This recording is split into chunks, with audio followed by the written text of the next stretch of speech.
This is much better. Now you can hear me. Hello, everyone. Welcome to Saturday Afternoon with the Ruckus.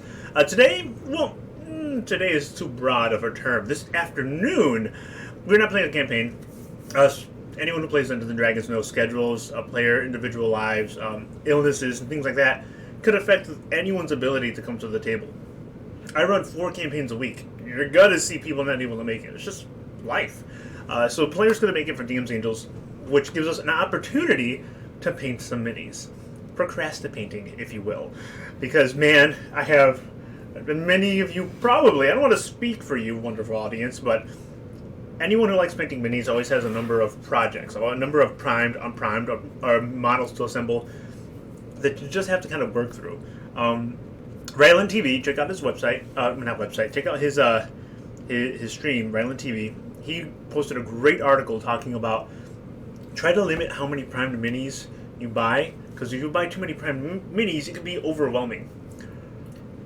I read that article after I already bought a lot of primed minis, but I want to keep my minis, so I'm just going to try to double down and paint them a little more. And today, I am joined by DM's Angels, lovely Kai, half-orc barbarian. Hello. So I mentioned Kai specifically because Kai is going to get painted today. Finally. Yes. After so long. So this is a mini that I got her from Hero Forge, which Hero Forge recently finished a Kickstarter, which was wildly successful about printing painted minis, meaning it's printing them in color and they come out fully painted. It looks amazing. But for the moment, for now, until that goes 100% live, you could print amazing primed or unprimed just plastic minis, which you can paint lots of posable figures or anything. They're not sponsoring us. I'm just gushing about them because I think they're great. Yeah. And go ahead and show that to the camera. Get that a little closer. I am short. Sorry. I am orangutan arm. So, this wonderful little glaive-wielding half-orc barbarian is going to be painted Full-on today. rage face. Full-on rage face. And looking forward to that. And I'm seeing there's some black text here, meaning, there's one of the plugins doesn't want to work again. So there's a plugin I like to use called Sound Alerts. You can pay like some bits, like 50 bits, and you play a fun sound effect during the stream. And it just doesn't seem to want to work. Hello, Ruckus James, woo! Puns, nice, root of all beers. Root of all beers, lovely to see you. Stardust, nice to see you as well. Literally. Hey. Yeah, Ruckus James, we miss you, big guy. You and that glorious beard. Yes, you shaved 99% of it off, but that 1% that's still there still warms our hearts. It's probably back by now, though. Seriously, it's probably like 2 feet long as we speak. That's probably why he's not Wizard here. level. The shock to his face of having grown that beard so quickly out of sheer force of will and manliness just put him out of commission for the day. It's a sacrifice that the world can appreciate, though. So, Jen, you're painting that one. What are you thinking for that? What colors are you thinking? Probably like a lot of greens and browns. Like very foresty. Okay. She loves the forest. So that would make sense. Might change my mind halfway through, but that's what I'm going with right now. Right on, right on. I want her cape to be green. I recommend you use this lovely little thing. You just divide it, and you pop the base in there, and then it'll hold it. Oh, magic. Like that. So sometimes, like a Thomas's English muffin, you get to the nooks and crannies a lot easier when you work that way. It's just more comfortable. Nice, So you got that nice, one. Nice. I'm going to be painting a number of different things that I'm going to have in front of me. And when I say a number of different things, I don't mean I'm going to paint a bunch of stuff today. I'm probably just going to paint 1, 2, or 3. But, I already put these guys in the bases. I think I'll just go ahead and do these. And these aren't going to be too terribly difficult. I like the scaling, the scales on it. Rust Monsters. I love the tail and thing. I've always wanted to own Rust Monster miniatures. And now I have 3 of them. So I might just paint those because I already put them on the base. So why not? After I'm done painting these 3, which I'm hoping to finish these this afternoon, my next projects will probably involve these wormlings that are really nice. I'm going to switch the camera to OBS so I can see live what I'm doing. The wormlings. They have different wormlings. I got the red dragon ones. I also have a couple others. I had the black and the blue, I believe. Yeah, the blue and the black. And I'm pretty confident they're going to release the others as well. And when they get released, I'm going to grab those. Because dragon wormlings seem to be featuring prominently in my campaign. So, of course, being the good DM that I am, I'm going to provide. Also, one of my Aarakocras broke it. And if you own minis, they're going to break. They're going to snap. Stuff's going to happen. That's okay. Because a little bit of glue, and it comes right back together. So I'm going to do a little miniature repair here on camera. At first I thought this peg went into his butt, which sounds weird, but that's usually how they're built. But no, that actually goes into his back. I just got to figure out where. In his back. I think I see. Oh, I think I see. Okay. I see it. Yeah, I'm going to glue this guy. Nice. Oh, words are being said. Words.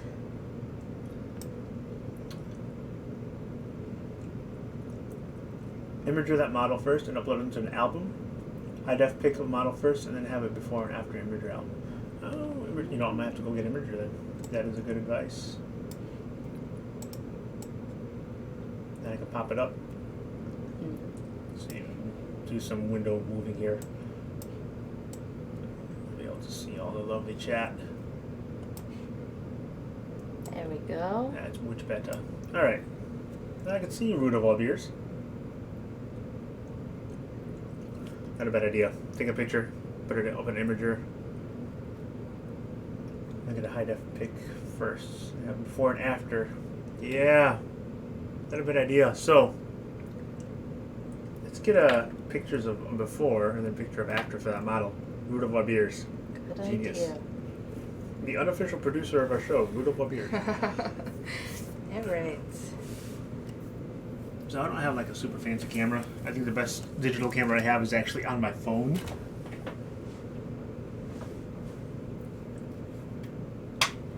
That way we can actually see the model without webcam blur. Yep. Good thinking. Alright.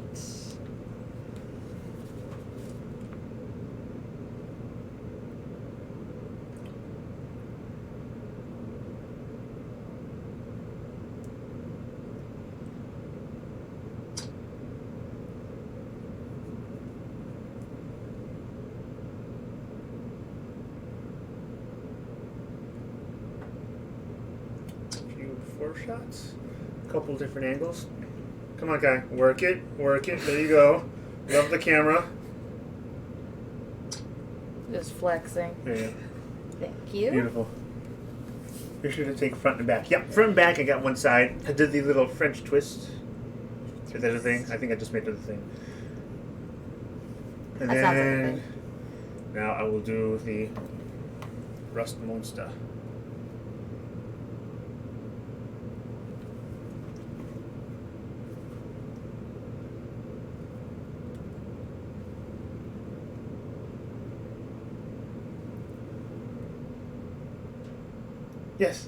Yes. No. Peppers. For my World of Warcraft fans out there. Got an emote. Thanks to Ruckus James. Thank you for the subscription, Ruckus James. Hey. Peppers. I want the shadow.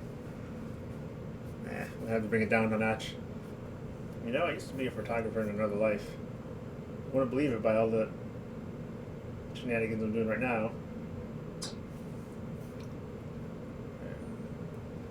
Try this again. Work it, Rust Monster. That's much better. Make this side angle's better. Yeah.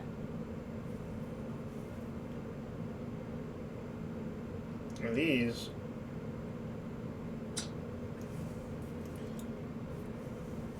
a butt shot? Is that appropriate? I don't know. Yeah, it's fine. This all of a sudden just went risque. Alright. Ooh. Time to put this on silent. So there we go. Remember, might need a cool dice tower that has a webcam for close up rolls. Thanks for the. Indeed. Indeed.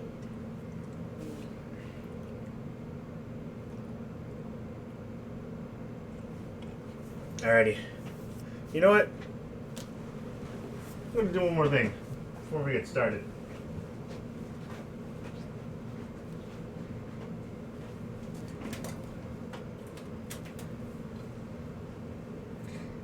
Oh no! no. I'm out? Well, Oh no. this will have to do. Got him a root beer. Oh. That was an appropriate moment. And I don't have a root beer. However, I do have a IBC cream soda, which is, a close cousin of the root beer, right? Yeah, that works. To commemorate the lovely production value that Root of All Beers has given our little meager stream here. Alrighty. So when it comes to painting, we've got to paint our minis. Learn from us and learn from our mistakes, because we're definitely not professional painters by any stretch of the imagination. I have very rudimentary miniature painting skills. I did go to art school, so I have a basic knowledge of how to apply paints correctly. I like dry brushing. I have painted some minis before, and the results were passable. I was happy with it. But if you're watching our stream to learn from the pros, not so much. But if you're watching our stream for the shenanigans and the commentary and to learn from our mistakes, yeah, absolutely. Then you're in the right place, my friend. I'm going to put this next to the water. Hopefully I won't get my brush in the cream soda accidentally. Really hope not. Yeah, really hope not. So one of the things I did learn in my novicedom is that when you have a palette, there's two kinds of palettes you can have. Dry palette and a wet palette. Now, what is a dry palette? What is a wet palette? Well, simply put, dry palette is dry. You put your paints in the little holes, your little mixtures, whatever, and then you just use them from there. But because this is a dry palette, meaning there's no moisture there, the paint will dry up faster. You could put a little water in there, or there's other solutions you can put in there to keep going a little bit, but then you dilute the paint the more you do that. So you end up using more paint. And all in all, you always want to water down your paints a little bit, and you learn how to balance that as you go along. But it just dries faster in one of these. But these are still good. There's nothing wrong with them. It just dries faster. Then you have these wet palettes. There's this band that was holding it shut. I bought this about a month ago.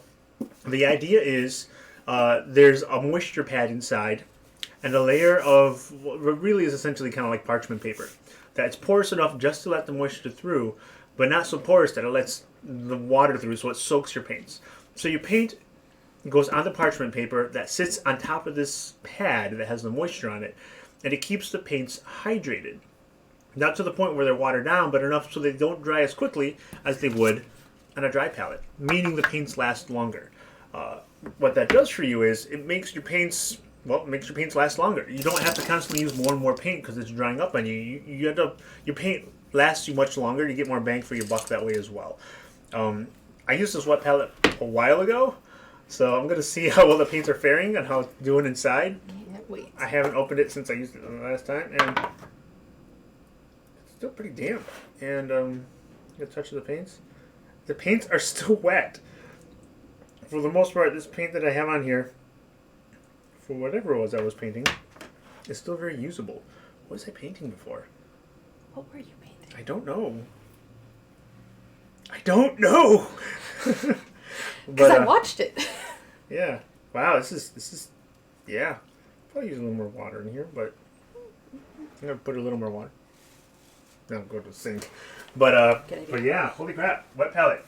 And the paints that I had on there from like weeks ago. Root of All Beers wants to see the color. Oh. Let me see the color. Very earthy tones. There's a metallic on there. I primed something. It looks like primer. I don't remember what. Hence the episode is Procrastipainting, because, yeah, few and far between I get into my painting sessions. What was I painting? I don't remember. And I watched the last painting session too, so.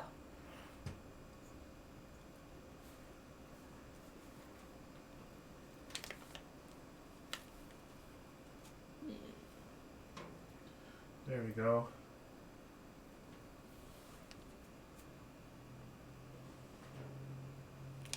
Good. Now, if need be, this little set came with more papers. It was like a starter set. So more papers I could use. Because obviously this paper is going to get loaded up with different paints, and as much as it keeps the paint hydrated, it doesn't change the fact that the paint is there. So if I want a different palette or different colors and there's just no room, more paper. But if I didn't have this, from what I'm told, at least I'm told on the internet, and it's the internet, you can trust the internet. Yeah. parchment paper, like I mentioned before, is a good substitute for this everlasting paper, or what they call it. Which, for all we know, maybe this is just another kind of parchment paper. But it's cut in a perfect size sheet for this tray. So it makes it just, convenient. Yeah, no cutting required. Alrighty. Looks like a bandit. A bandit, could it be, was I painting bandits? I don't think I was painting bandits. I don't remember. What was I painting? I know I painted the bear. But what was I painting that was gold? Like a bronze. I don't know. And I primed something. That is definitely primer. That is primer. Meh. I almost feel like starting from scratch. But actually, I could use that brown on the rust monster. Wait, was that prep for the rust monster? Hang on. Oh, maybe. I was thinking more kind of reddish. We'll do it live. Let's figure it out. Do it live. Could have been a rust monster because these things come primed already. So I could have been that. I don't say. It's a mystery. Oh, one thing we will need: light. You're gonna need light on your side. It's a little dark. I'm gonna bring you a lamp. Okay. By Lamp, drawing a book with rippable pages, rip out the pages and boil it for an hour through a mini oven. It's a good sub. Oh. Buy a drawing book, rippable pages. I do have a drawing book of rippable pages. Boil it for an hour. A mini oven. Interesting. Did you root of all beers? Come You are one crafty fellow. Great ideas. Or fella. Person. You're one crafty root beer, my friend. The craftiest. Craft root beer? Oh. Let's see. Wait, not completely forgot why I got up. Lamp. Right. I was thinking about root beer. I always think about root beer. I need to buy more. That's. I gotta add that to my to-do list. I'll get the lampy on this side. That's right.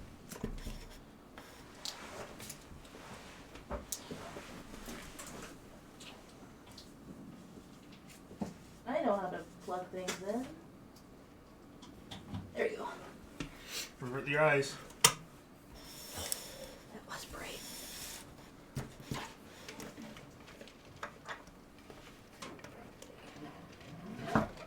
Just to kind of keep going Good around. thinking. There we go. Ooh.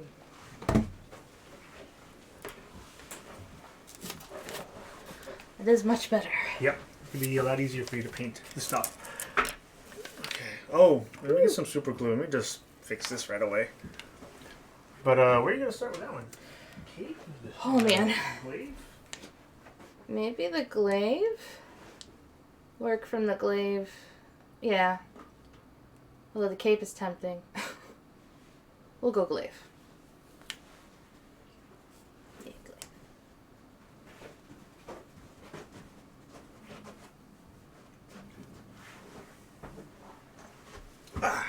Alright. A little bit of super glue. You never know how much you miss. What is that, Ruckus James? You never know how much you miss RPing when life punches you in the face. Miss you being... Oh, man. Yeah, I miss you, big buddy. Yes, I'm a dude. Well, I am homebrewed. Homebrewed dude. Best kind of dude.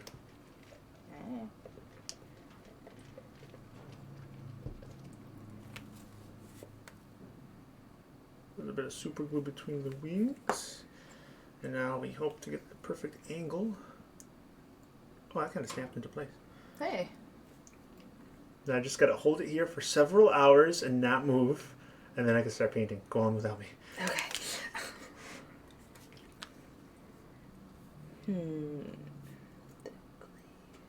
A tattoo bright. Look at the Adventures.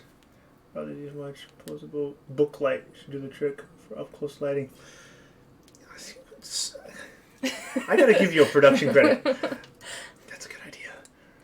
All the good ideas. I gotta go out and I gotta do stuff. Yeah, booklet would be good. You know, I didn't anticipate how obnoxious this will be to paint because I can't just put it on a stand and set it down. There's literally, it's just suspended by this one. So I literally do have to sit here until this dries.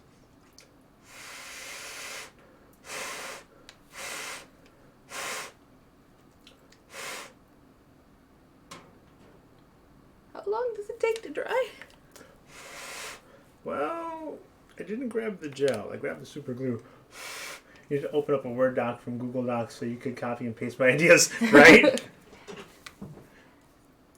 Just root of all beers. Ideas. Root beer ideas, I would probably put it, Yeah. Come on, dry. Well, you know, I feel confident that the glue will dry before the wet palette. Wink.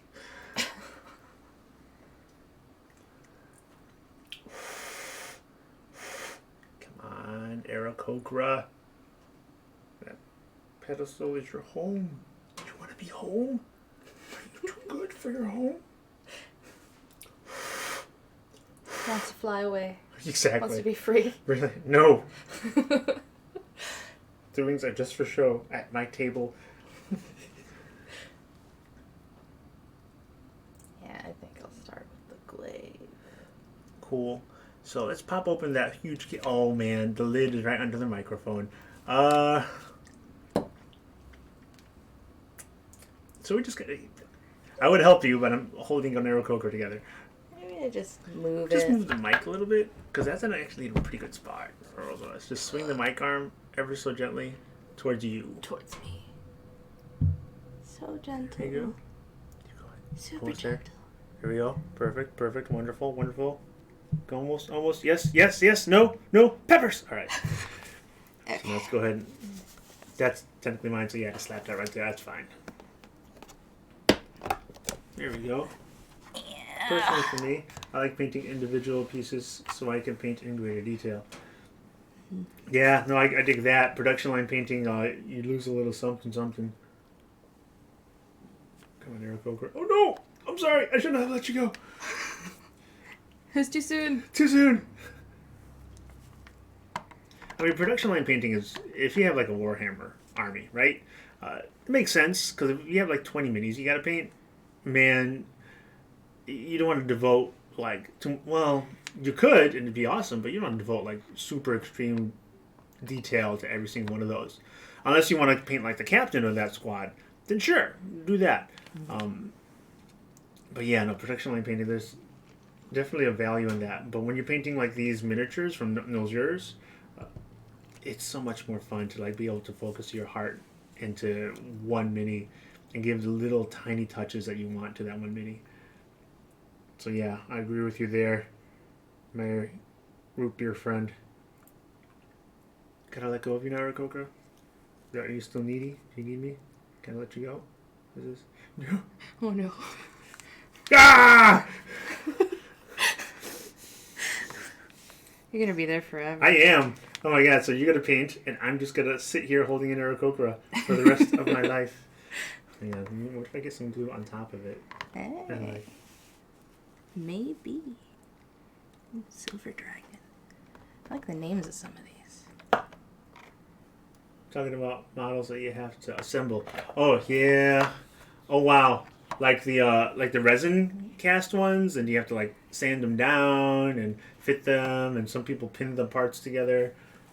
That is a labor of love. Oh boy. That is extreme. That's like, I'm light years away from being able to do anything like that.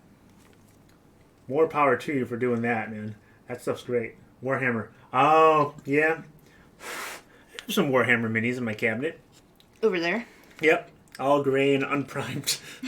I had the Weeaboo Tau army. That's what I was gravitating towards. Weeaboo? Yeah, because they're mechas, so they give them the whole Japanese anime mecha army Weeaboo angle. Yeah. Okay. Okay, yeah, I see it.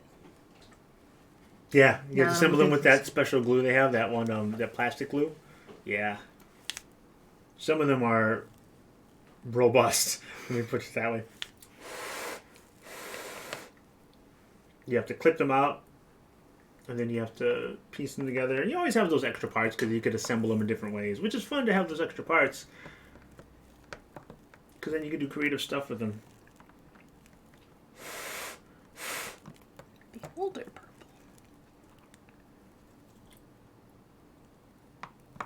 What are you thinking of purple? Thinking of purple? Oh no, I was just picking up to look. I am short, so I can't see colors. I need like a spice rack type of dealie. I need to be able to, because looking at the tops isn't really helpful. You end up pulling out and putting back. I'm pretty sure there's like a spice rack I can buy that could fit those, or something I could get. Or in a few seconds, Ruder Bob Ears will probably give the perfect suggestion of what to do. Waiting on it. Expecting it. What I usually do is prime them from frame and then paint them. Yeah, see, I know people who do that, but then I'm scared to be in a position like this because the plastic glue works so quickly and so well, but you can't plastic glue when it's primed, right? Or am I wrong in that? I can't see them. Oh, you can't see how the paint setup is. Where'd you lift that lovely chaos? Oh my gosh, the cream soda. Raise that. They're all in there, this little plastic bin. So we can look at the tops, which are mostly white caps. There's kind of a scheme in there. So we just kind of pull it. It's like, nope, not that one, not that one. No. And it works, it gets the job done. But my OCD brain is always thinking of a better way of doing things. So I'm thinking if I could just look at it without having to pick and pull, like a reverse whack-a-mole game, I could just, it'd be a lot faster, right? I can. Oh, troll skin. Come on, Aarakocra. Please. I'm sorry. I said anything mean to you.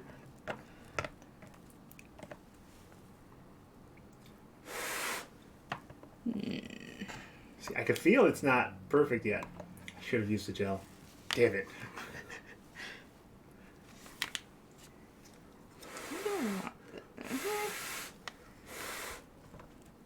We put a bit of the paint on the top of the cat. Freaking genius! Look at you, Ruckus James. Yeah, cardboard cover, have the paint on top. That's also genius. Oh, the cardboard cover would be cool.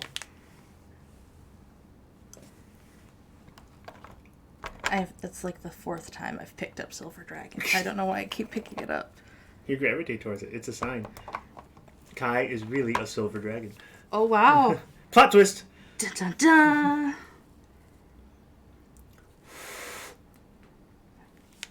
Okay. I'm scared. I want to let go, but I'm scared. Oh my god, no, it still is. Oh no. Come on, super glue. You're like mediocre glue. There's like a gorilla on your logo that's supposed to be like powerful. Oh, you just need to make sure to label and not misplace them. Yeah, or switch the caps around. Orc skin. What? You're a half orc, so maybe just paint half of your character with that. Yeah. Haha. I mean, like, is she wearing gloves? I'm gonna give up on this thing. She is. I only need to paint her face.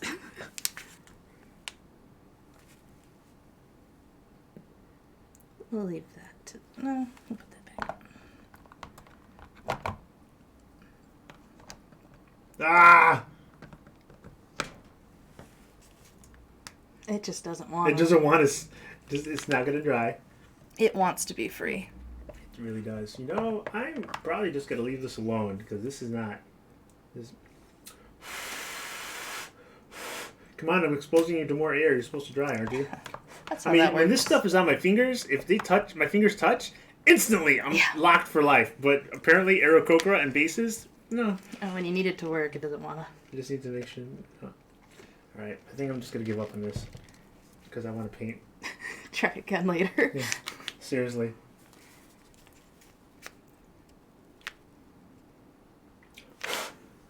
On one hand, I'm trying to get in later. On the other hand, I feel like I'm so close. If I could find a perfect position. Ah!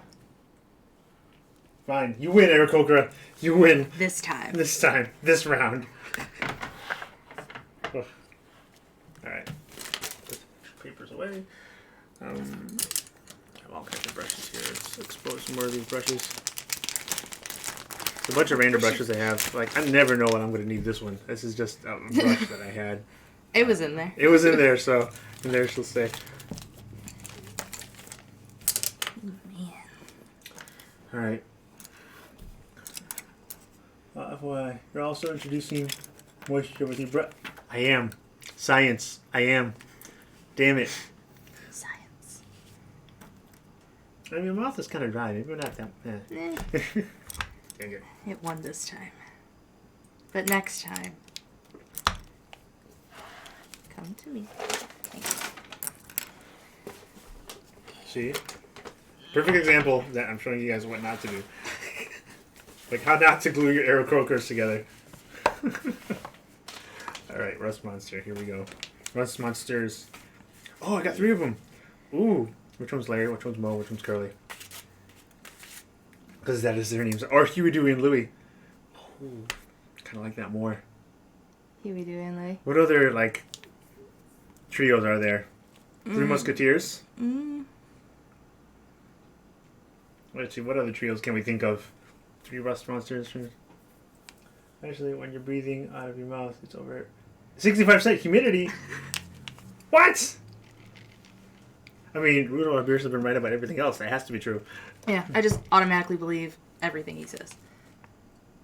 And that's true, because when it's cold and you breathe out, you see all that mist, so that's... Yeah. Science. Sciencing today. There's so many colors. Alright. So Rust Monster is going to be kind of like a brown bronze. The plates, I mean, he's not going to be a shiny. It's just like a carapace. It's more of a slickness it has to have than anything else. What kind of a wash do I want to use eventually? No oil? No. Beltian green? No. What is a shade? A shade? Well, that's a wash. So these are very liquidy. Seraphim sepia. So it adds kind of like an overall tone to that. Okay. But the wash, because it's like, the wash will nestle into like little nooks and crannies and kind of stick there. Some people just go take a wash in a wider brush, like this one. And they'll dip, and just reckless abandon put on the whole thing, which is certainly one technique, but you got to control where it goes. Sometimes the water and the wash will clump up in one area, and you got to kind of take a brush that's drier and pull the moisture out of that areas, because don't let it just go at reckless abandon. Make sure it goes where you want it to.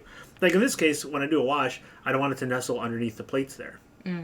So it looks darker, and then the plates above, I'm gonna definitely paint a highlight so it's more pronounced. Okay. Cool. So typically you get your colors down in your mini first, and then you give it a wash, and then you can give it a dry brush, or you just put you color over the wash typically. Otherwise, it'll be too muted. Okay. That will give it more contrast. I understand. Learning things. It has been a long time since I've painted anything, so. Yakko, Wacko, and Dot. Oh my god, that's another one. Oh, That's yeah. right. Oh, the Animaniacs. Oh my god, that's perfect. That's the Animaniacs was such a great cartoon. That's Yakko, Wacko, and Dot. Oh. So let's think. So Yakko had the blue jeans, so there has to be a little blue in there somewhere. Wacko had the cap. I believe it was a red cap. And Dot had the pink skirt, I think. Was it a pink skirt? I think so. Internet. Help us. The culmination of the entirety of knowledge of mankind in my fingertips right now. Yes, it was a pink skirt. Or I could just refer to Ruckus, Root of all Beers, who is the equivalent of the knowledge of all mankind. Yeah. Our Google. You can have your Google. I have the Root of all Beers. Heck yeah. Alright, so I gotta sneak a little pink on here. I'm gonna sneak a little red on here. I'm gonna sneak a little blue on here. A little blue in the legs. I think I'm gonna do. A little extra red on the antennae. And the top carapace that fades probably into an orange. When painting with the wash, account for the gravity where the paint settles. Yes. Cool. And this one I'm just gonna probably do pink on the spiked tail right there. I like it. There we go. Yakko, Right. Wacko, and Dot. Oh my god, that's such a great Beautiful. idea. Okay. No, for this one, I probably want to do Argrex Earthshade. Yep. It's kind of a browner wash. And these are going to have kind of a browner look overall. So that's the shade I want to go with.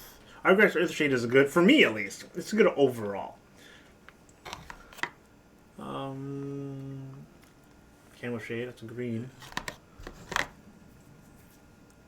Argrex, I see there's another Argrex Earthshade. I do recommend it. It's good stuff. Juicy Violet. And Nightshade, what is this? Oh, it's blue. And because my paints get used so infrequently, before you use any of it, make sure you give them a good shake. Yeah. Shake it Shaky. like it's hot. Alright, what do we have here? Dwarven Bronze. Do I want to incorporate any bronze in these guys? Put out there as a maybe. Fang Steel. Here I am with that dang silver dragon again. Stop it. Stop taunting me. I don't know what this one is, but it's decent looking brown. Put it over with it. Go up, happy. No, you get to see how bad I am at making decisions about things. Oh, cobalt red. This will be nice. Yeah, green. Maybe. Goblin skin? No, I don't too. I need like a tan for highlight.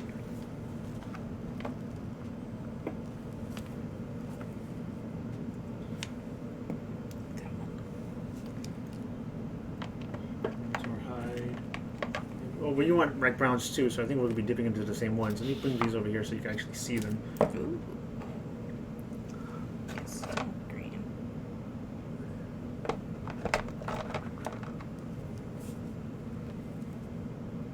Screamer pink. That's her tail. That's Dot's tail. I'm gonna need that.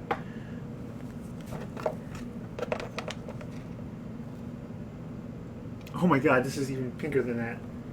Pixel dust pink. That's probably The more pinkiest perfect. pink. The pinkiest of the pinks.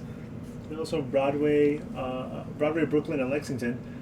Tell me if you want that trio. I kind of like the Animaniacs more. Yeah. Yakko, Wacko, and Dot. That's kind of pulling from my childhood. I love that cartoon. Freakazoid and Pinky and the yeah. Brain. Yeah. I introduced my nephew to Pinky and the Brain a little while ago. He loves it. Over here. I like this. I gotta buy like soft snacks because I have nothing but chips down here. Only But crunchy. Yeah, they all crunch. And on the microphone, crunchy foods bad.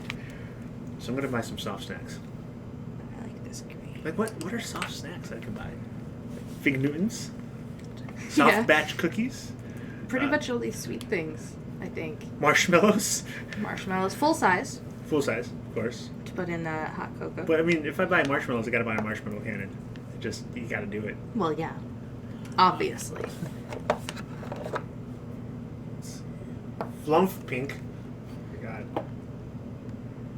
We gotta do some different shades of pink for this roast monster. I didn't realize I had so many different varieties of pink in here. That's pretty awesome. Yeah, you have a lot. I don't know No what idea what this is. This is. Oh my god. Ooh, Ugh, that is nice. mud and yuck. Ooh, okay. Definitely not that one. Well, I like this green, so that's gonna stay here.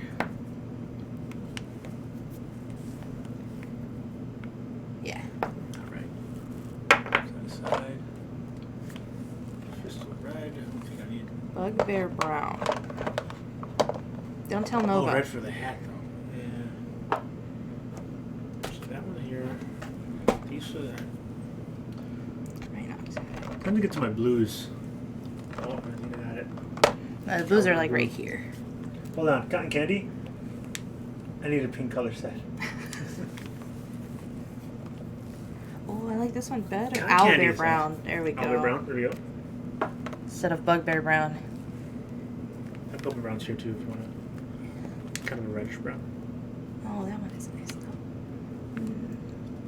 what I like to do when I paint too, this is just me, and because they have a lot of scales here, I like to go dark and then lighter. That's usually what I like to do. I'm always fearful of painting PCs, like player characters, because it's just there's so much small detail. Yeah. I procrastinate those the most. To attempt to get that scar on her face. This is good. Ruckus hide. I think this is my go-to. That is a nice one. That's a good one.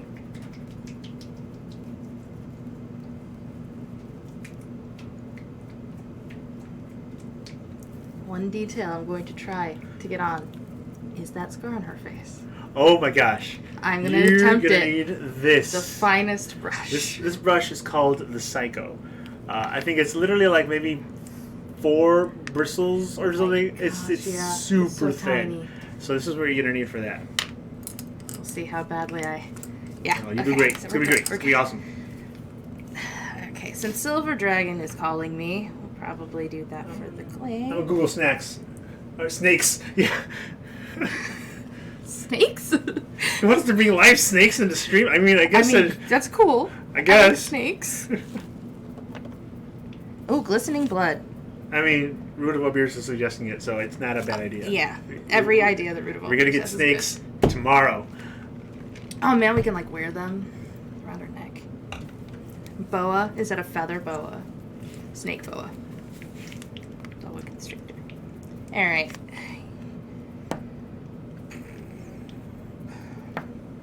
I was so focused on what I wanted her clothing to be that I neglected to get for the glaive. So we got these. I don't know if I can get the blood on there as nicely as Marta did with Ava, but I'm gonna try. No, I do a lot of typos. Err with caution. It's okay.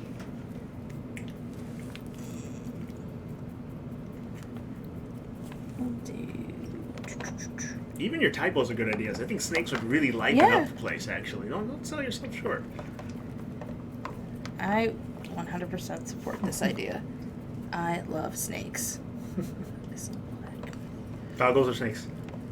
Doggos. Okay. But, you know, snakes are high up there. I want a dog so bad. I gotta get a dog. I've been wanting one for a while. It's just an issue of money and time. If I get a dog, I want a big dog. A big dog's me more attention. My work schedule gives me more time now. Just in the afternoon, he'd be Big alone. floofers. Or she'd be alone. I think I shook this up enough.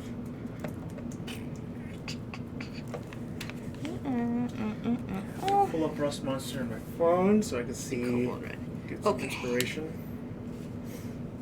Okay, we're gonna do...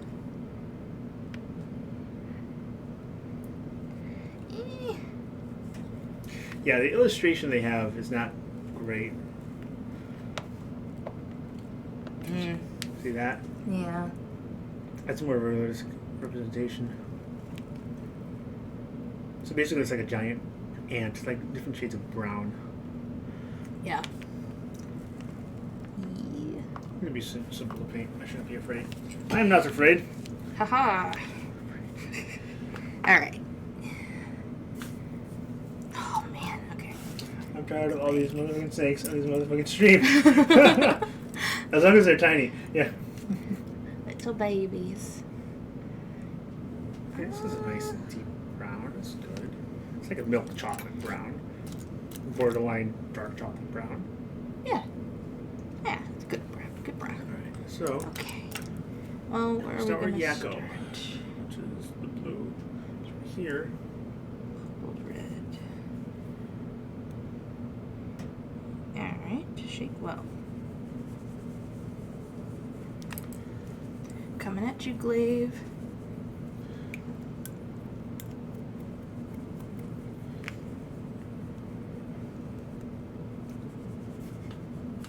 Oh, Shake, oh, shake, oh, shake, we have a link. shake. Oh, oh, oh. Oh, hey, Imgur.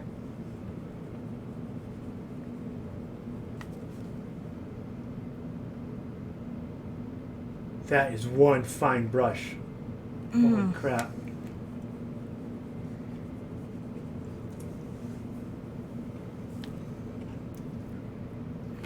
Now, I'm going to shake it up a little more. I don't trust myself. Okay. Just do like a little drop.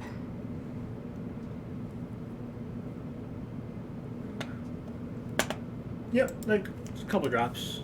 I mean, depending on what you're painting, that's the... Whoop. Haha! This is gonna be great. That's fantastic. We're professionals. It's the glaive. The hilt of the glaive. Oh yeah, one drop should be fine. You're not going to need too much of that color. Tiny drop. So what you're going to do is, this brush is probably too big. Well, actually, no, this brush probably is fine. What you want to do is, after you get a drop in there, don't be afraid. Oh gosh! Whoa. Well, it's going on our clothing too. Wow. Okay. I did not expect that. You know what? We don't need owlbear brown. It just kind of It came out. It looks like a little poop. Everything's gonna be poop brown. Done. Okay, brushy for the glaive. 415. Glaive. Oh, bundle. Nice. Hmm. Is that an army painter set? Brush right there? Well, you know what? This has spoken to me. Or is it just something like from Michaels? Or... All right. Anyway.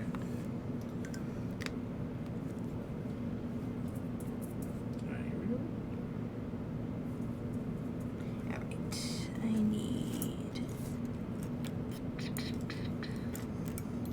I just bought it from a hobby store. Right on. Now time to compare brush sizes. A little more water on here. This is spoken. It's going on the clothing. All right. I feel like. For me, the scariest part of painting, because I am afraid of painting minis, is getting the first dab of paint on there. But once it's on there, the confidence slowly builds up. My OCD takes over, and I'm like, gotta do this, gotta add that, gotta add this. And before I know it, the fear is gone. It's replaced by anxiety of not getting the right colors on there. And then the miniature is painted. Alright. I am trying to choose a brush now.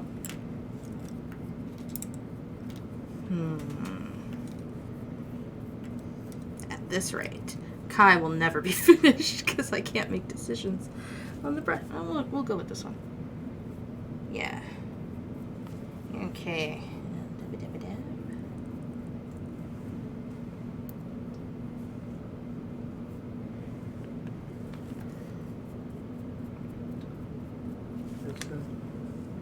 It's a set of pipettes for paint transference. Pipettes. I'm gonna have to Google pipettes, but I'll definitely look into that because so far all your suggestions have been top notch. Indeed.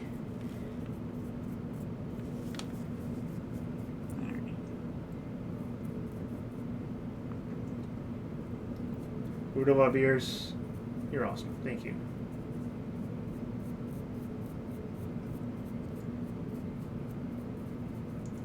Little Rush Monster face painted.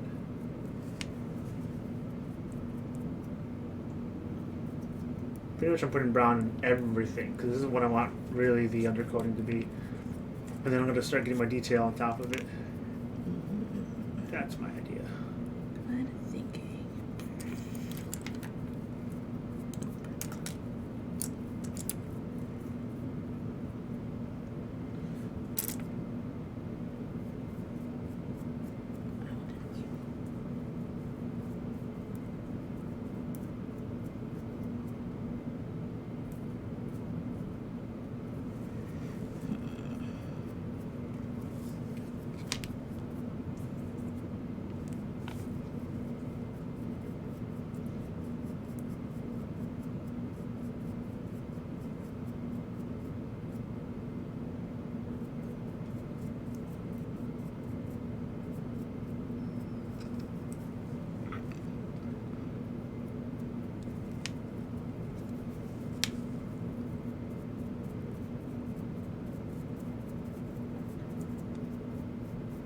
I'm guessing the pipettes you're talking about are for these kettles from Citadel Paints. Because I like Is there a fan? Oh, yeah, you can hear it. So, in my home, we have central air, and the ductwork is going through this room. Unfortunately, I don't have a good proper studio. But hang on, I could probably do something about that fan because I don't need the heat to be kicking on right now.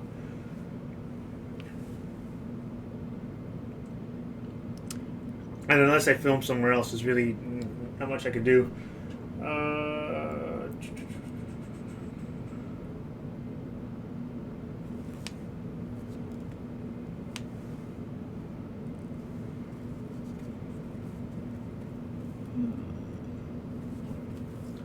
There we go. That should kill it.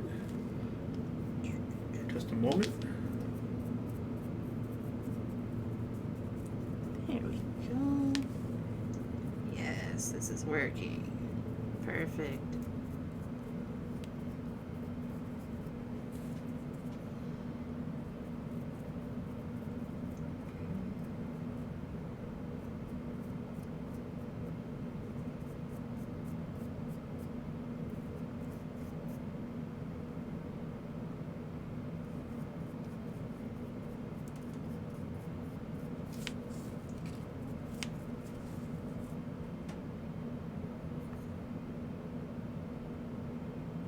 There's the link. Check the link.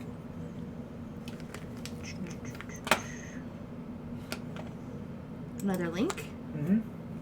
Oh, interesting. It's like a turkey baster for Citadel paints. It does look like a turkey baster. So it measures. Okay. Oh, that is definitely a must. That will make my painting life so much better when I transfer from these kettles. Yeah. What about yours? Again, great ideas. Oh, yeah. Looks good, looks good.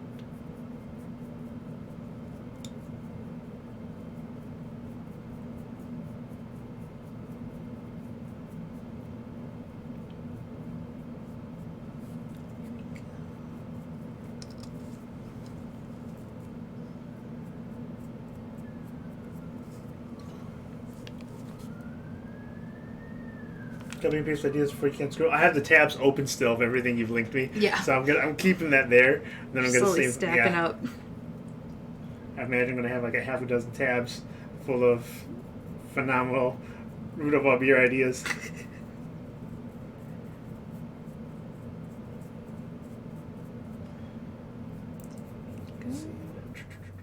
There we go. Fan is done. Aha. Hopefully the fan will kick on for some time. I don't want the house to get too cold, but the room we're in right now is nice and it keeps a good temperature. Doesn't take much. Let's see here. There we go.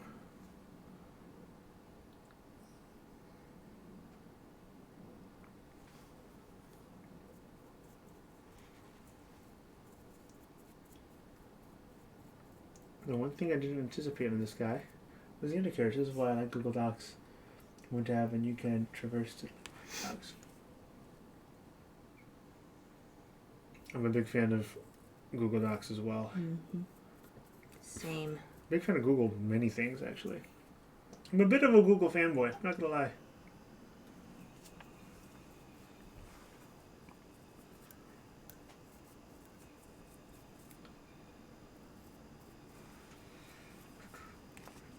Getting underneath this guy is proven to be problematic. I'm going to need a smaller brush to get in there.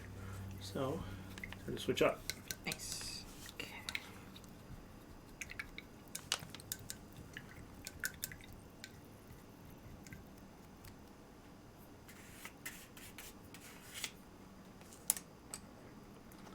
Glaive, glaive, glaive, glaive. Looking good, glaive. Oh. Is there another link? Yes, there is. Each one is like a tiny little treasure. Oh, wow. What is this? Character sheet. Oh. Whoa.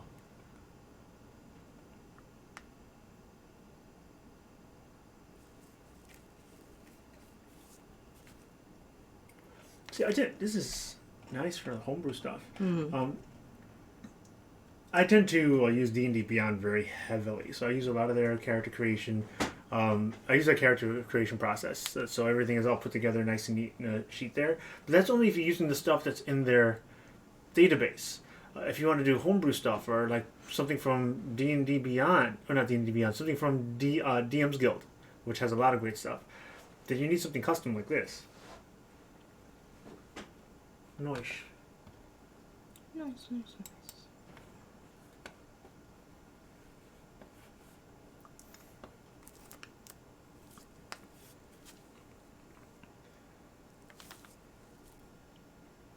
I need to get more paint down here.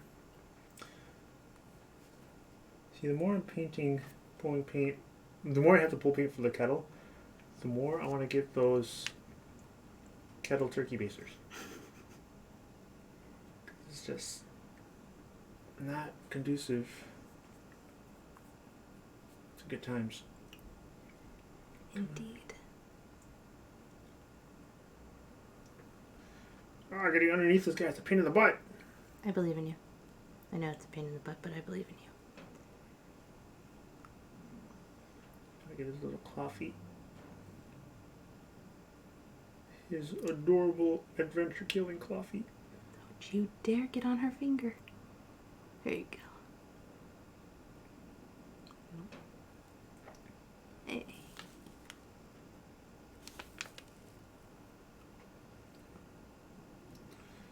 Paint out here.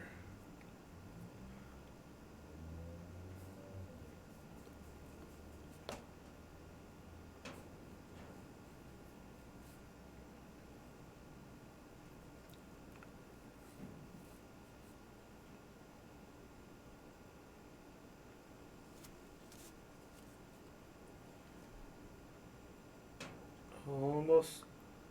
Oh. That moment you think you're almost done and you realize you missed an entire chunk. It's about to be done. Oh no, I'm not. I'm wrong.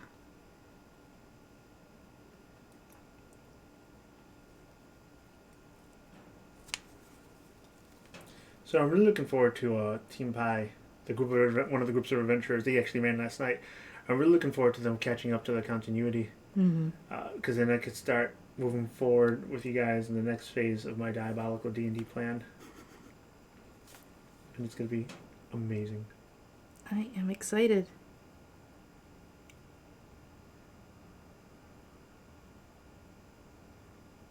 Terrified, but excited. One shot tonight's gonna be fun. Pulling an audible. Can't wait. Oh my god, it's. I just need you guys to trust me. I trust you. I do.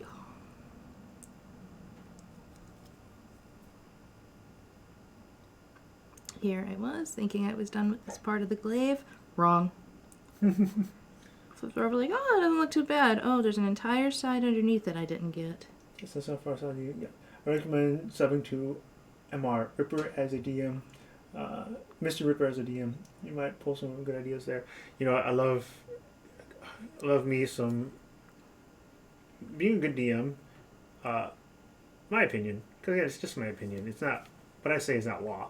One of the things I like is yeah, I'm going to check them out. I like looking at other DMs practice their craft because it's inspiring. Seeing all the amazing things all these great DMs do, and then wanting to, try your hand at it at your own table, and hopefully succeeding. Just the storytelling that a lot of other DMs are able to do, and I've seen it's just inspiring, man. I love it. Loving seeing other storytellers hone their craft, and I definitely draw inspiration from a lot of different DMs.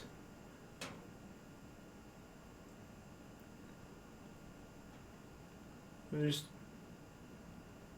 I think that just makes us all better, right? Yep, I agree. Because it opens your eyes to other ways of doing things. And that's a good thing.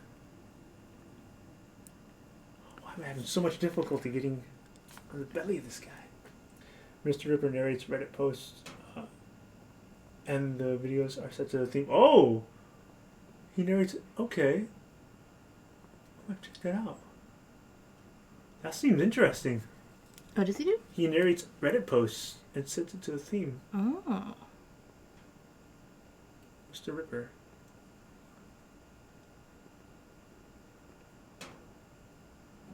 If his name is not Jack, I'm going to be a little disappointed, but it's not going to be a deal breaker.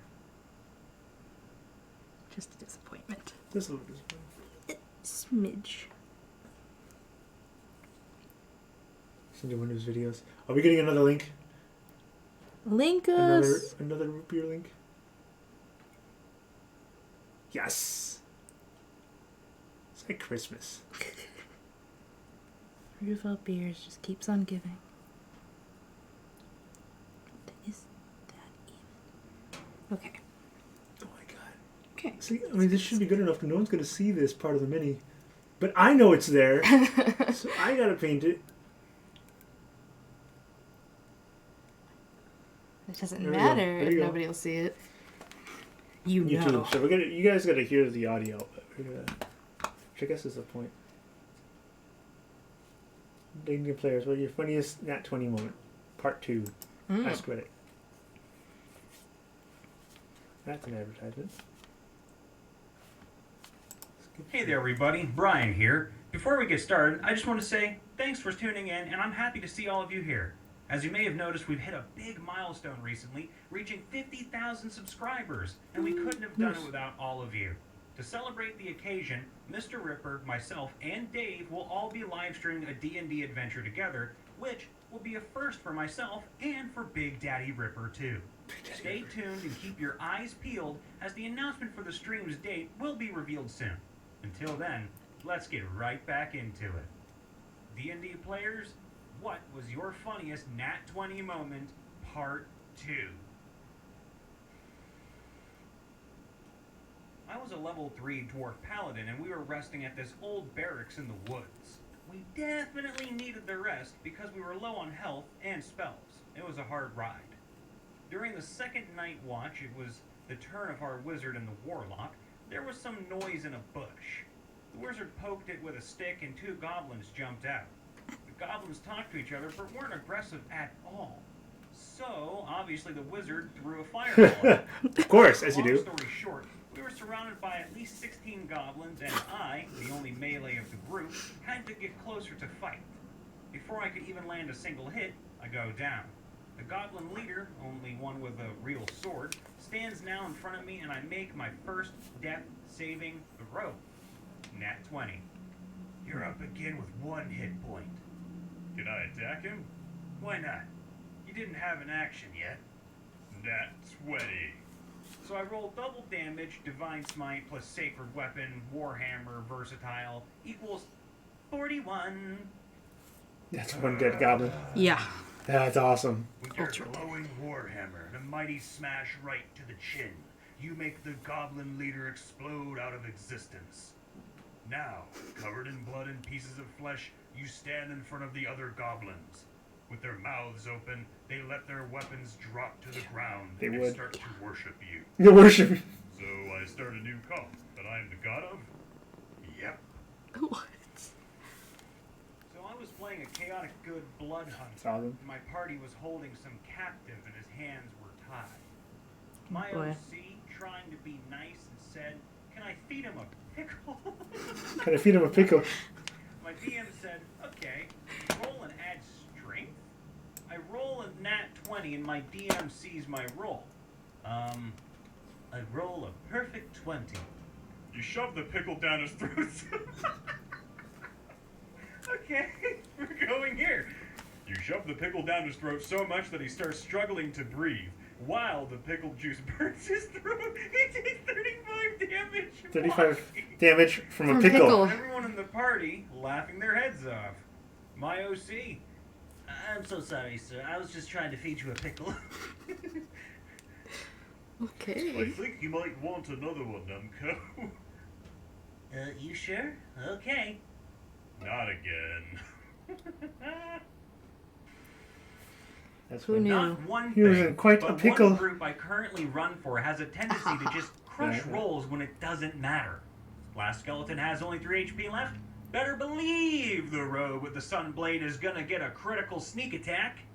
Empty dead-end room? With that 29 investigation, you've never been more certain in your life that this room has nothing to hide. That end table that the rogue biffed the thieves' tools on? Fighter destroys it with a strength check so that the party gets literally pocket change. I know I'm really late and I've never played as a DM, but I have a funny story of how we dubbed a party member Bimbo the Destroyer. So, it was my first time doing combat in D&D, and I was playing a Dragonborn Paladin. Now, my party was fighting some low-level gnolls that were causing trouble in the silver mine outside of the starting town, and I had gotten off some pretty decent damage using my poison breath. So, there's two more important characters. Our orc ranger named Abraham Lincoln, yes, he really named his character that, and our goblin bard, Bimbo. Now, this is not all accurate, as it's been a while since I've told this story, but I'll try to retell it as accurately as I can. I would like to throw the goblin. You want to throw a party member? You do know you could possibly hurt them. Yes. Alright, roll for strength. That's not what I asked. Roll the nat 20. Okay, so you pick the goblin up and throw him with perfect accuracy at the gnoll. Roll for dex, Bimbo. Goblin also rolls a nat 20. So, Bimbo flies toward the gnoll, and at first it seems like he missed, until you see the marble-sized hole through the gnoll's head, who then falls over dead. Bimbo roll for intimidation on the other gnoll. Motherfucker rolls another nat 20. The gnoll, without hesitation, picks up his short sword and slits his own throat. Slits his own throat? Wow. Now, at this point, most of us are in awe and doubled over laughing, and that's about what I remember. Not a DM, but a player.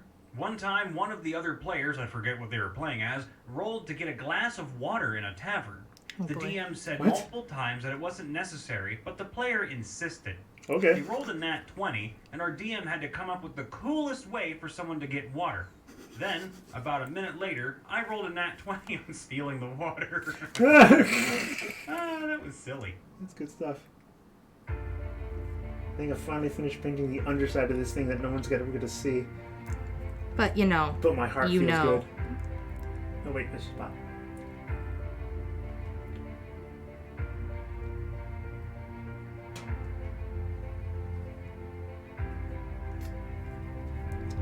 Epic music is not the reading, it's the epic ad. A player here. The Dragonborn in our group and I were doing perception checks on anything and everything in our last dungeon. We came across one room and the Dragonborn rolls a 5. He sees nothing in the room. Then I roll a nat 20. Our dungeon master, fed up with our bullshit by now, says, "Guys, there's nothing there. It's just a fucking room." We ended up completing that 4-session dungeon in about 2 because we found 3 hidden rooms in the first session. I had found a cursed bracelet that no one else in the party wanted.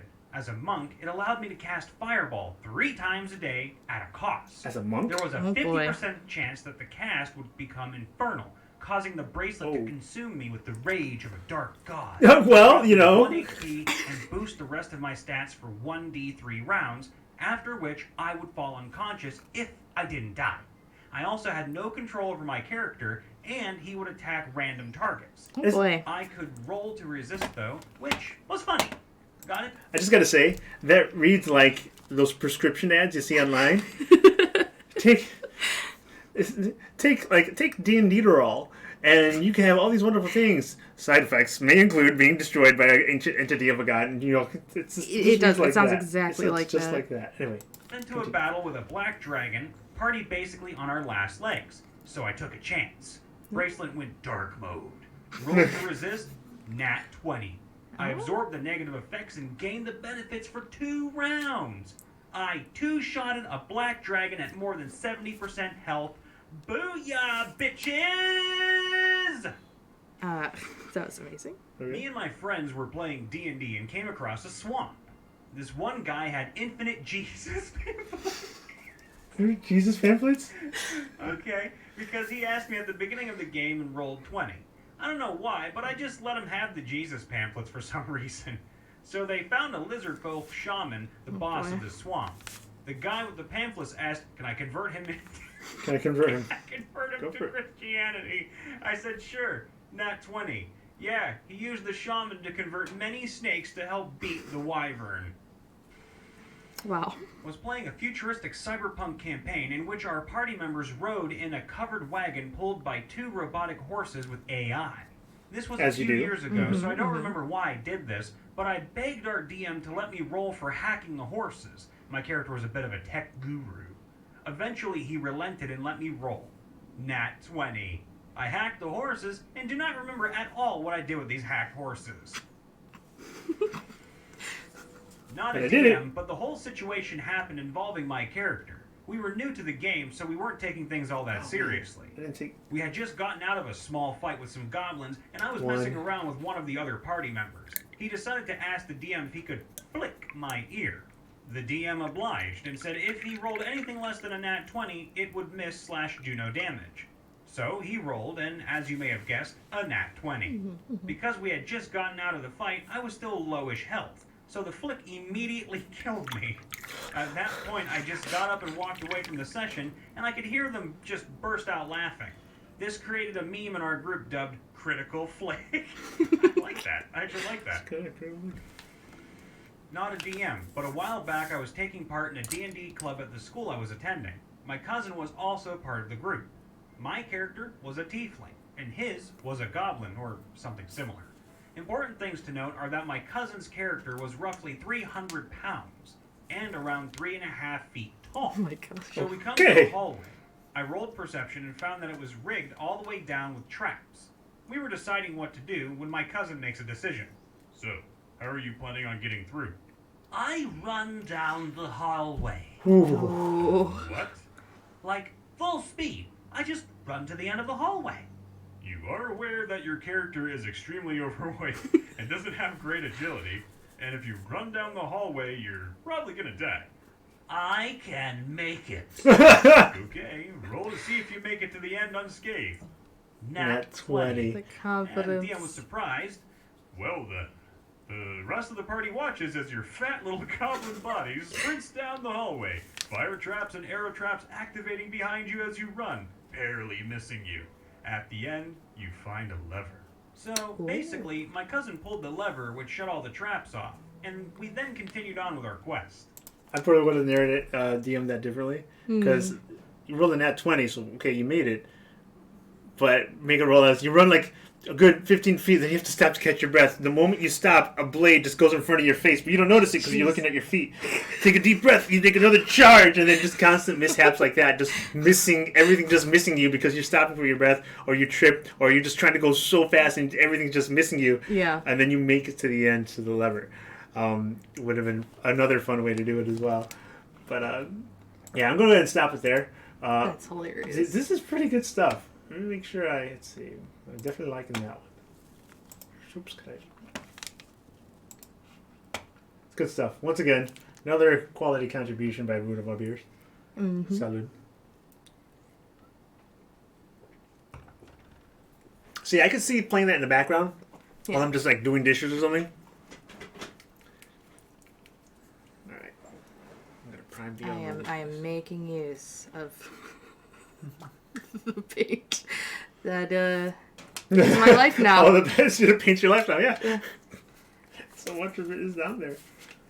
So you know what? Converted you. We don't need Owlbear Brown. We're just gonna. You did convert me. I am listening to that stream now. WTF? Why WTF?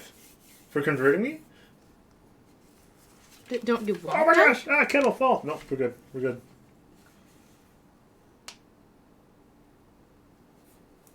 There we go. Paint that boot. Close this kettle for now. So at a game store here in Chicago, well, outside of Chicago, Mount Prospect to be more specific. Thank you. Words. I DM a lot. I'm good with words. So anyway, they're having a painting thing tonight, which I'm not going to. Where you could. It's sponsored by a Wizards thing. They give you an Owlbear mini. You pay $5. You sit at the table. You learn how to paint. Can't make it to that one because I'm running an awesome one shot tonight. But they're doing another one on the 21st, which I want to go to, where they give you a young red dragon for $5. What? March 21st. I'm going to see if they'll let me live stream from there. And that's going to be awesome. I want to do that. Very much want to do that. Yeah, no, that's awesome. Red dragon? Young red dragon? Younger dragon, yeah, exactly. We should all go. Just saying. Field trip. Seriously. Tell me what you said. Stream buffered when you said, I can see. Oh. I don't remember what I said after I said I can see. I can see clearly now. The rain has gone. That's exactly what I said.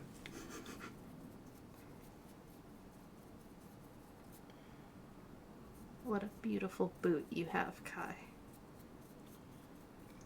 She's got hops. She's got the shoes. There we go.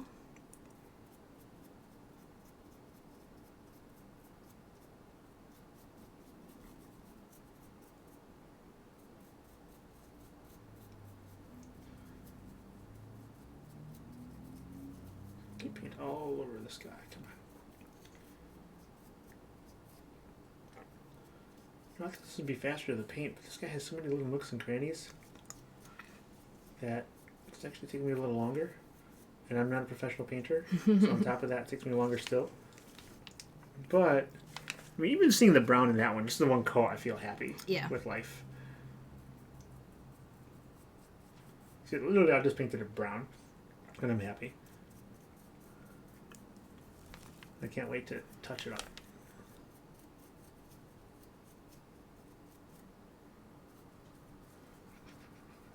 How's Kai coming? I'm curious. I want to see.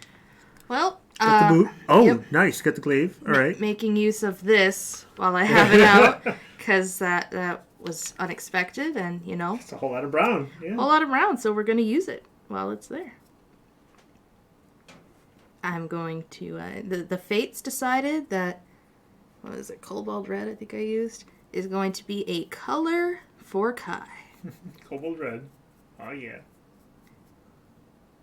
Rest your elbows on the table will save your biceps in the long run. Ah, you're assuming I have biceps. But, which I do not. My scrawny butt doesn't have biceps. God damn, but this is actually more comfortable. Yeah. I'm doing that because I get the tremors a little bit, and it helps to steady my hands. It has been working great. Get that brown on this boot. Heck yeah. Oh man, what color am I gonna make your pants? The little bit that there brown? is. Ah, yes. More brown. More brown. Color of the day is brown. She's just gonna be completely brown. That's it. She took a mud bath. But there you go. Calming mud cleanse. In the Fordle's spa. Yes, yes. That's canon now. The Fordle has a spa. Nice. Good place to relax. I mean, why not? It's like a home. You're gonna have amenities from home. There's all kind of people there from all walks of life who enjoy different things. Who doesn't like a good spa day? Spa days are I've nice. never had a spa day. I'm too self-conscious to even go anywhere that involves just a towel around my waist. I have had at-home spa days. See, that's something I can do.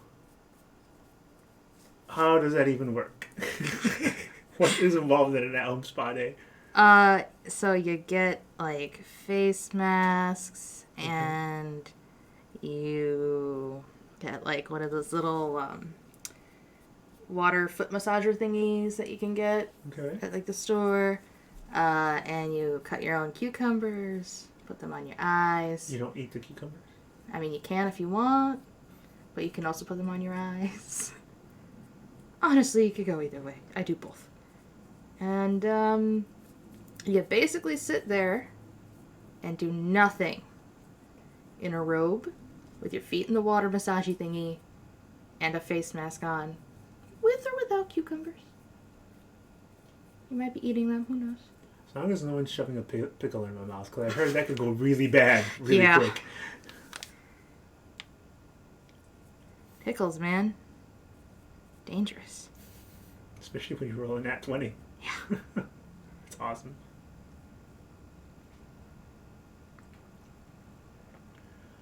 Alright, I'm going to have to bring up the small brush again to go underneath this guy.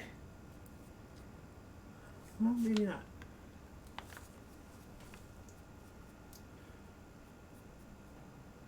Boot. This boot is going faster. Alright, her cape might be brown.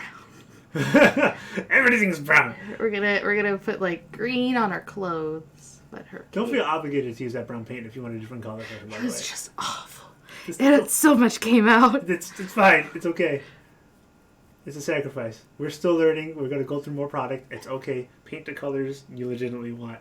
I'd hate for you to paint her all brown, then you feel bad. I mean, I was definitely going for like a brown and green thing with her. She likes the forest, the outdoors, tree theme. How close was she to being a druid? Oh, Like narratively, not like in your mind. Or maybe both. Who knows? probably pretty close, but the whole thing that happened with her family, that filled her with a rage. Also, she was already just a pretty angry kid to begin with. What would you say are her most epic moments that she's had in the game? Epic moments. When she was 1v1 with Zythus at the end of that fight when he was trying to take her down. That was pretty epic. And then the Meridian took her down. But, you know, Zythus didn't do it, so it counts. There you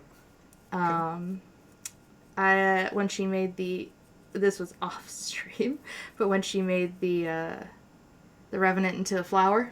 Yes. I like that. Surviving her first session after a tower fell.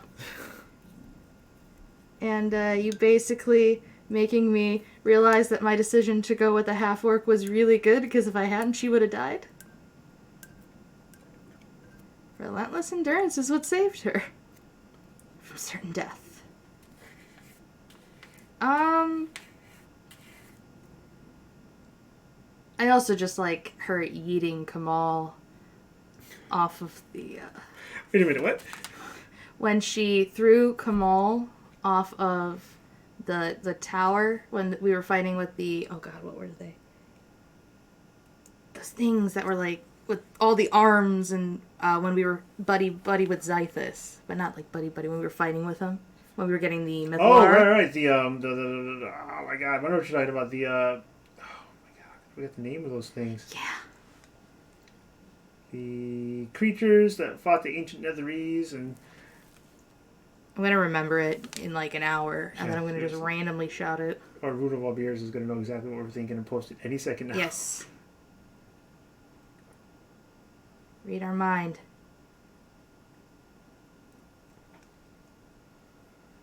Let's see. Oh my gosh. Getting the underbelly of this thing is just... Well, once again, not resting elbows on the table.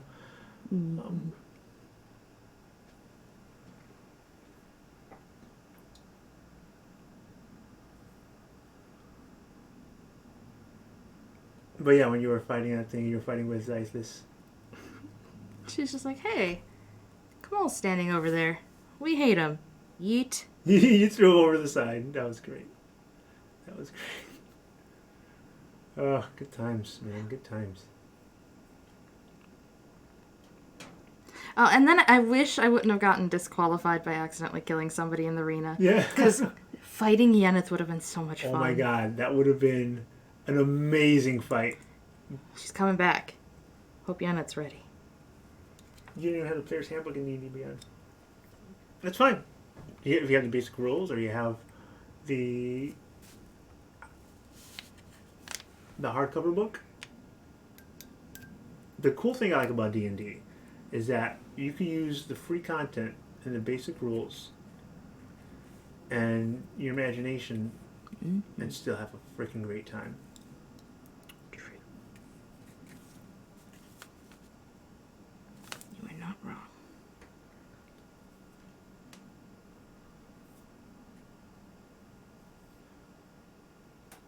I went full tilt D&D Beyond, so I stopped buying the hardcover books. I still have. That's not true. I still have hardcover books. When it comes to the campaigns, I prefer to buy them on D&D Beyond because, as a DM, D&D Beyond is a great. Nobody's looking at the online PDFs. Online PDFs. There you go. Whatever works for you, man. Whatever works. All my Pathfinder stuff is online PDFs. So many PDFs. So what I like about D&D Beyond with the campaigns is that it basically creates a database that syncs up with everything else. Whenever you're fighting a goblin shaman, if you put your mouse over the word goblin shaman, a little tooltip will pop up showing very quick basic stats for the goblin shaman. Or you could click on it, it's a hot link, that'll take you to the goblin shaman page. If it's a specific goblin shaman with a name, it'll take you to a page for that goblin that shows all their spells. And every spell in there is also hot linkable. So you could hover over the spell name and gives you a quick description of the spell. So being able to reference all of that on the fly cuts down so much on my prep time as a DM when I'm playing the pre-written campaigns. When it comes to the source books, it's useful as well, but I find that it's almost more useful in some instances to break out the actual hardcover book. Sometimes I do use the search feature in D&D Beyond, and it doesn't quite zero in on what I want, and I end up wasting time trying to find the right keyword to put in to find the answer to the question I have, as opposed to just picking up the book and going to the index and then going straight to the page. I'm waiting for D&D Beyond to have maps. D&D Beyond does have maps. They do. You can actually buy maps on there. They have a small series of maps you can buy. And dice rolls. Yeah, they don't have dice rolls. I think they're working on that. They talked about that a while ago. If you want a good dice roller that's free, you don't have to download anything extra. Google dice roller, and it's right there. It's literally built into the Google infrastructure. And you can choose how many dice you roll. It's very simple, very straightforward. Doesn't do anything fancy, but roll dice. And you can add your modifiers to the dice as well. If I'm rolling big damage, I tend to go to that because it's just easier. It's just easier. It makes the math better. I do Discord Sidekick. Oh, Discord Sidekick, interesting. I haven't heard of that. I'm going to check that out.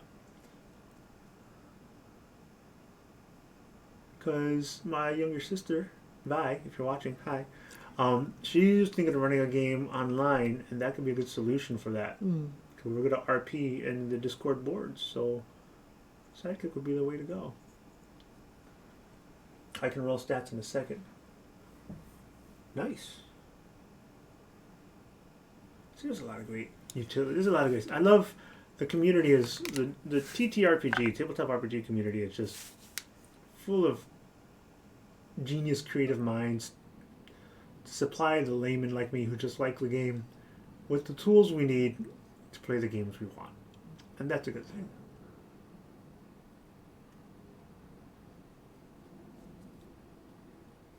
Okay, I think I'm done painting the base coat on this guy.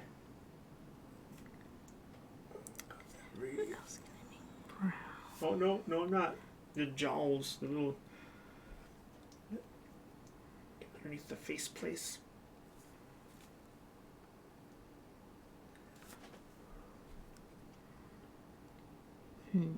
Now it's done.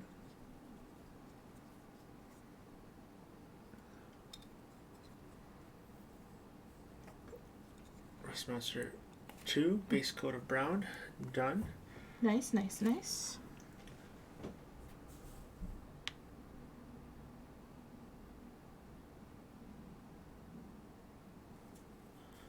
Let me move on to my big brush again.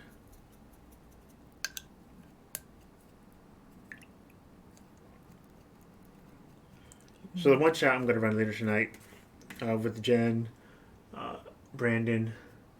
Who else is going to be here for the one shot? Oh, another link. Another link.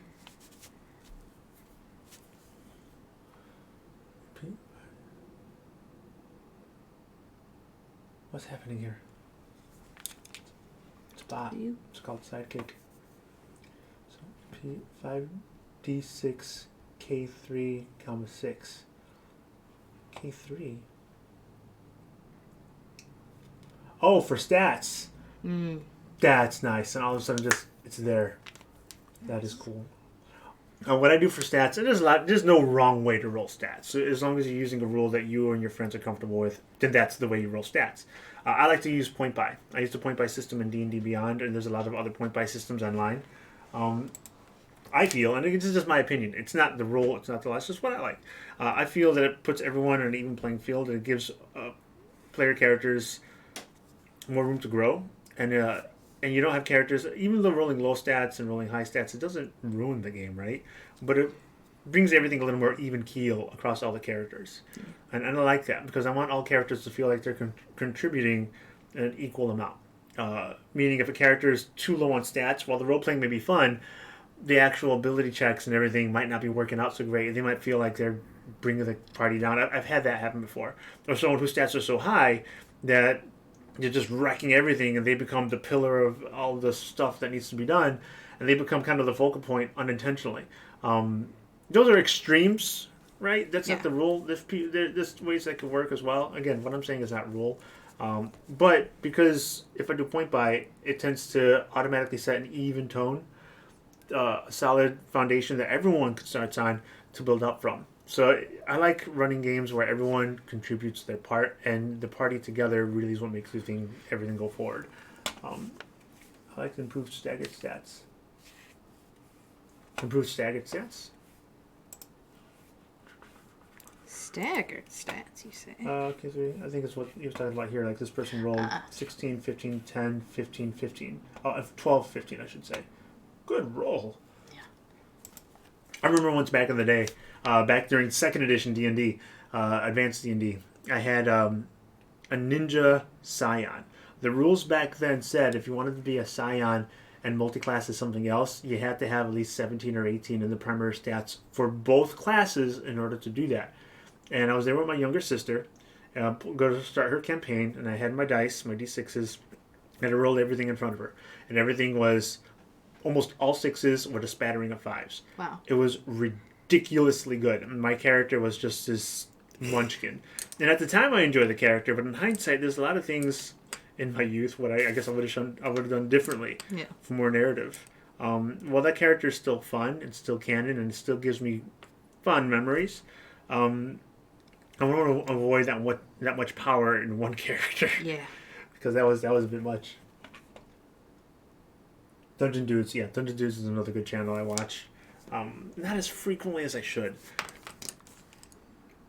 I've been meaning to do channels and commentary on stuff like that as well. I just need the time to do it, and I need to learn how to edit a video software, which Ruckus James gave me a good one to use because I can't afford to buy the software. So it's I want to do like shorter videos, and I've been wanting to do that for a while now. Yeah. So the one thing about Dungeons and Dragons videos that we're doing that's great, but for the layman or for someone who doesn't have time, a lot of people don't have time to invest in too many 3 to 5 hour video sessions for multiple campaigns. That's a large investment to make. People could come in from time to time, but it's a lot. Is one of the Dungeon Dudes? So one of them wearing a pride shirt. I don't know. Maybe. I would hope so. Everyone should be, in my opinion. No, not just my opinion, just fact. Everyone should just be good to each other when it comes to whatever preference anyone may be or how anyone identifies as. Just be decent people. Yep. So if he was sporting that shirt and support, then it just makes me like them even more.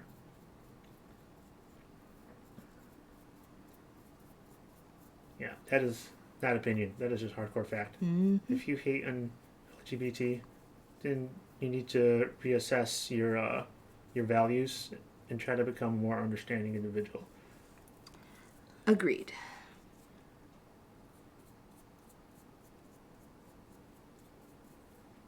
I gotta check out the Dungeon Dudes more though. I don't know if one of them is. I really don't.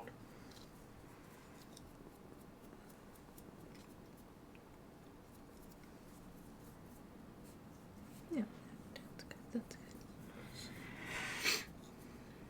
All right. I know Critical Role is super supportive of that community, which is great.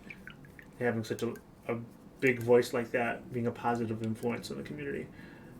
Whether you like the RPing or not, you got to respect the message, you know? Yep. Just one with the glasses. One with the glasses, okay.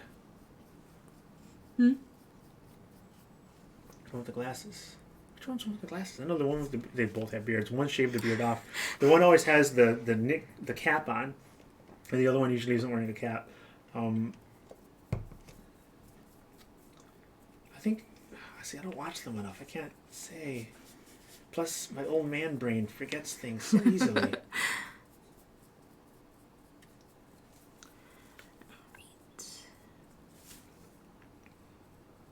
I know they run their own stream, their own D&D game, which I haven't had the time to really check out.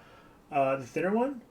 Is it a thinner one? I thought they were about the same build. See, my perception checks have been horrible when it comes to watching them, apparently. I mean, because they all film from this angle, I guess, from like waist up.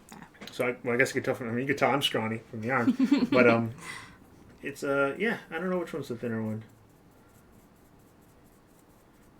I would assume if they're good buddies, that one of them supports, the other one supports as well. So I'm going to lump those opinions both together. Yeah. And say that the one wearing the pride shirt, then the other one's all about that. All about being a good human being. And that's good. Silver dragon. The heck am I going to use you for? What do you do? I picked up Silver Dragon because I picked it up like 6 times. The taller one. I don't know. Sorry. Which one's the taller one? I felt like fate was calling to me because I picked up Silver Dragon like 6 times. So I'm like, okay, I'm going to use it. Somewhere. Okay, there Hmm. you go. Where would we Kelly something. I'm feeling very root of our ears. You've been nothing but good to us for information, and my one chance to pay you back, I am failing horribly. Like, sorry. You've given so much. You ask for so little, and I can't even do it. Actually, no. We're gonna put you back, Silver Dragon. We will. Maybe we're gonna shove you in there. There we go. I thought you were like, maybe we'll pay you back. So, no, we definitely will. We're talking about maybe. There's no maybe in that equation. Oh wait, I put you in the right spot.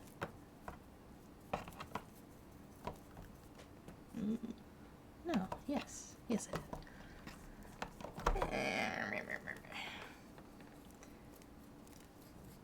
Runefang Steel. I have different shades of metal in there because I only had one, but then I wanted to do gradients in metallic, but I didn't have enough metallic paints, so I bought a few extra. And that was just a recent purchase, so you should see that in there. Bought it for Mr. Snuggles.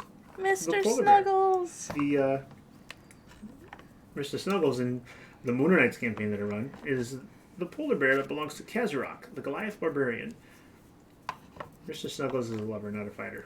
And he is the model for Crushware. Yes, he is. For Kazarok is a blacksmith, and he makes weapons and armor, and he started a business with another NPC, and it is fairly successful. You know, he's not getting rich, but he's paying the bills and has some extra money in his pocket. Mm-hmm. You know? It's always good. It's a good thing.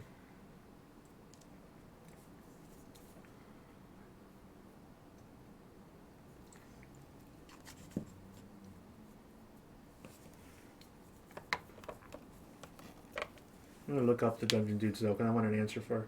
How's it running for your stream? Not great. I'm not getting rich off of this. I'm just enjoying doing it. Don't have a lot of subscribers. Every single follower I have, I love and appreciate because you hit that follow button. But I'm definitely not. I'm super small time. It's okay. I'm still having fun. I think it'll change if I could actually do more with the production value. I need to fix the audio a little more.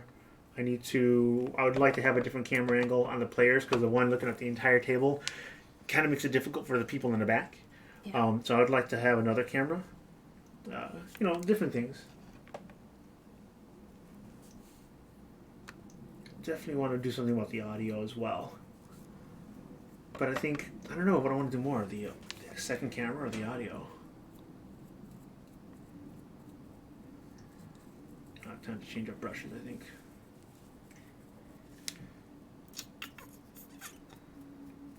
And the YouTube, I'd like to flesh out the YouTube channel a little more, but right now it's just a repository, kind of an archive for our Twitch videos. I am a Twitch affiliate, so I have earned bits, but Twitch doesn't pay out the bits until you hit $100, and I haven't hit that yet, to give an idea of how little I'm making on this, which is fine. I think if you go into something trying to be rich and trying to turn it into a business, as opposed to just doing something because you love it, you'll lose sight of what you love about it because it becomes about the money. And I don't want to do that. For me, it's about, I love D&D, I love playing games with my friends, and I can make an extension of that by putting it online and just kind of engaging with the community. Because I don't have a lot of free time on my hands. How I hang out with my friends and everything is, a lot of them come here and we play D&D. Thank you, root of all beers. You're awesome. Thank you.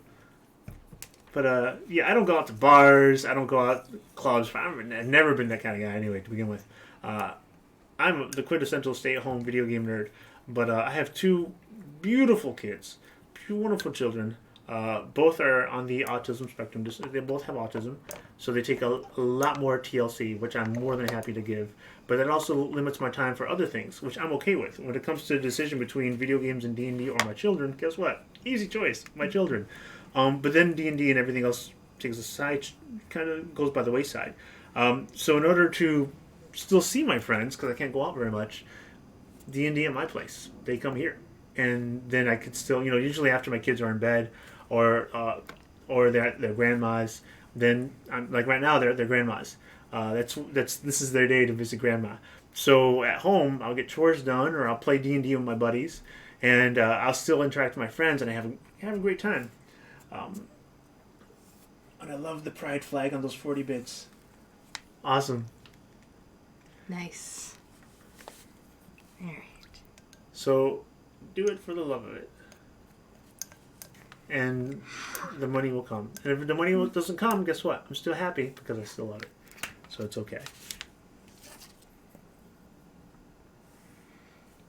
I'm having fun learning about OBS. I'm having fun with the thought of learning how to edit video. All the fun things I'd like to do with it. Of course, that stuff takes more time, right? And time is not something I have an abundance of. Recently, my work schedule changed so that I can do more stuff. Not too much more. Recently, within the past month or so, I've done something I haven't done in years. Played video games, which was great. A friend got me a Nintendo Switch, and it's fun playing my Mario Kart again. I'm dabbling in Breath of the Wild when I can. The Switch is the perfect console for me because I could take it with me on the go, which I can't always be planted in front of a TV. I'm usually on the go. And that's awesome, which is why I like the Google Stadia a lot as well. For all its faults, and it has a lot, Ruckus James will tell you. Oh gosh, will he? It's awesome.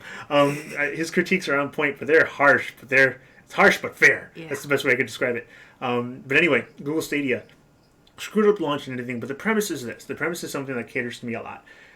The Google Stadia is good for me because you can play it on your phone, and I have a Pixel 3a. You can play it on your television that has a Chromecast Ultra, which I have the Chromecast. I'm a Google Home. Remember, I'm a Google fanboy. Sent you a whisper. Oh. Whisper. Not to be confused with Whisper from the One Shot, who cuts off pinkies and really wants to die to win.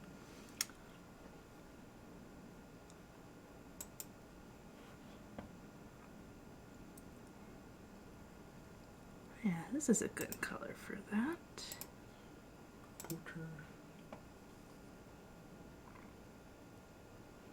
Oh, I'll check that out for later, definitely. Thank you, Root of All Beers. Thank you for being awesome. Indeed. The root beer is awesome in general, but we have the root of all root beers here, so it doesn't get better than that. But yeah, the Stadia. So the Stadia, being able to not have a console, but still play AAA title games on the fly, is exactly what I need in my life if I'm going to play any of those games. Give you an example. Borderlands 3. Good friend of mine got me Borderlands 3 because I have an Xbox One. So I had a window of opportunity, and I hadn't played my Xbox One in a long while. So the first thing that happens when I turn on my Xbox One is what?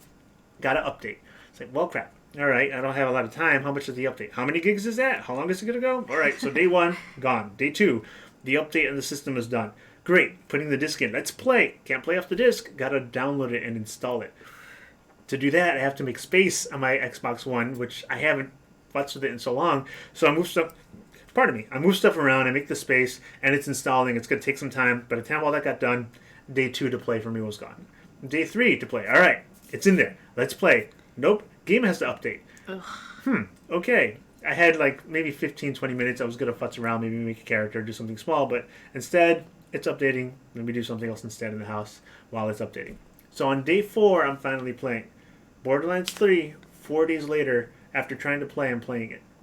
On the Google Stadia, I got Destiny 2 because I got the Founders Pack, and they gave me, what was that other game? Samurai Showdown. It was a free game that month, which is November when it was released. So I pop into Google Stadia, I set up my account and everything, and I go to play Samurai Showdown, which is near and dear to my heart because I remember that way back in the day when it was on the Sega Genesis. And I played the life out of it. I love that game. So I go to play, I click a button, the game's on. The game's in my library. Click another button, a minute later I'm playing the game. And it's fun. I don't have any, I want to say serious lag, because my fear was I'd press a button, and then like a second or two, they would jump. But no, I pressed the button and it jumped. It did exactly what I needed to do. Now we're talking about a fighting game, and a fighting game has a lot of precise, the timing has to be perfect. And it was good enough for me to play and have a good time and go forward. I didn't feel like there was any serious delays that was making it unenjoyable. Switch gears, 20 minutes later, I go to Destiny 2. I create my Destiny 2 profile and everything. Again, I click the button. It's in my library. I click another button. And like 2 minutes later, and I say 2 minutes mostly because I was setting up my character and everything, I'm playing. And I play that for like another 20 minutes.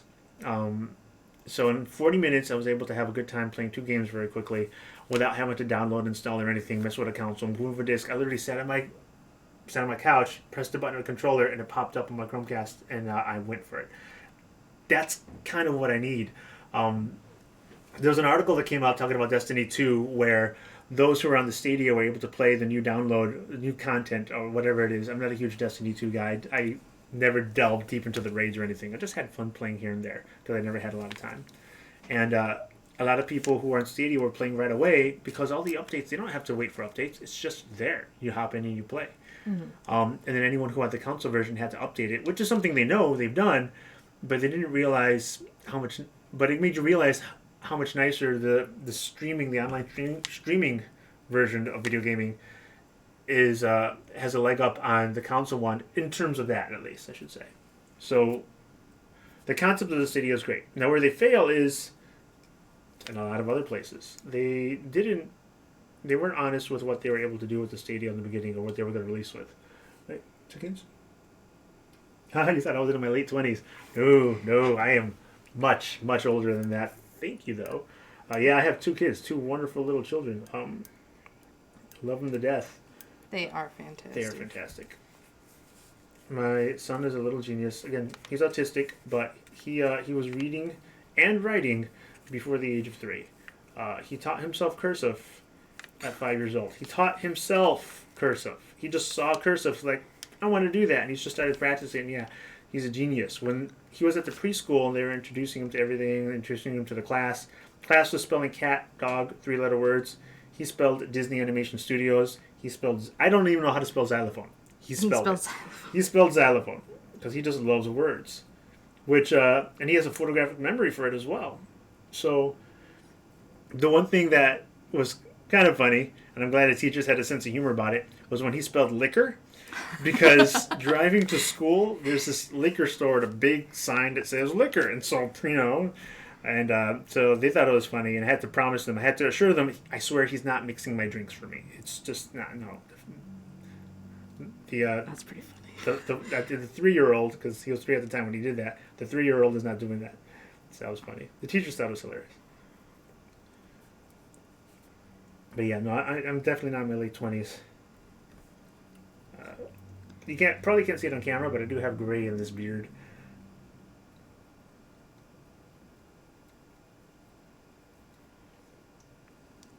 I have started getting white hairs growing in. So that's been fun. You're just more distinguished. That's all that means.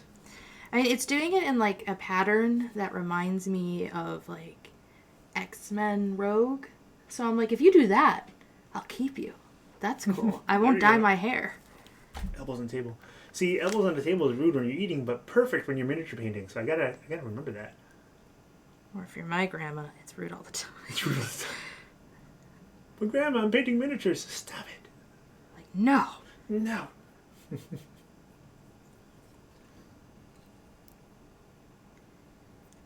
You're planning for a future for social cues. I actually have my kids, because they're nonverbal, both of them, and they do have difficulty with social interactions. They're going to different therapies right now. They're doing ABA therapy. They're having occupational.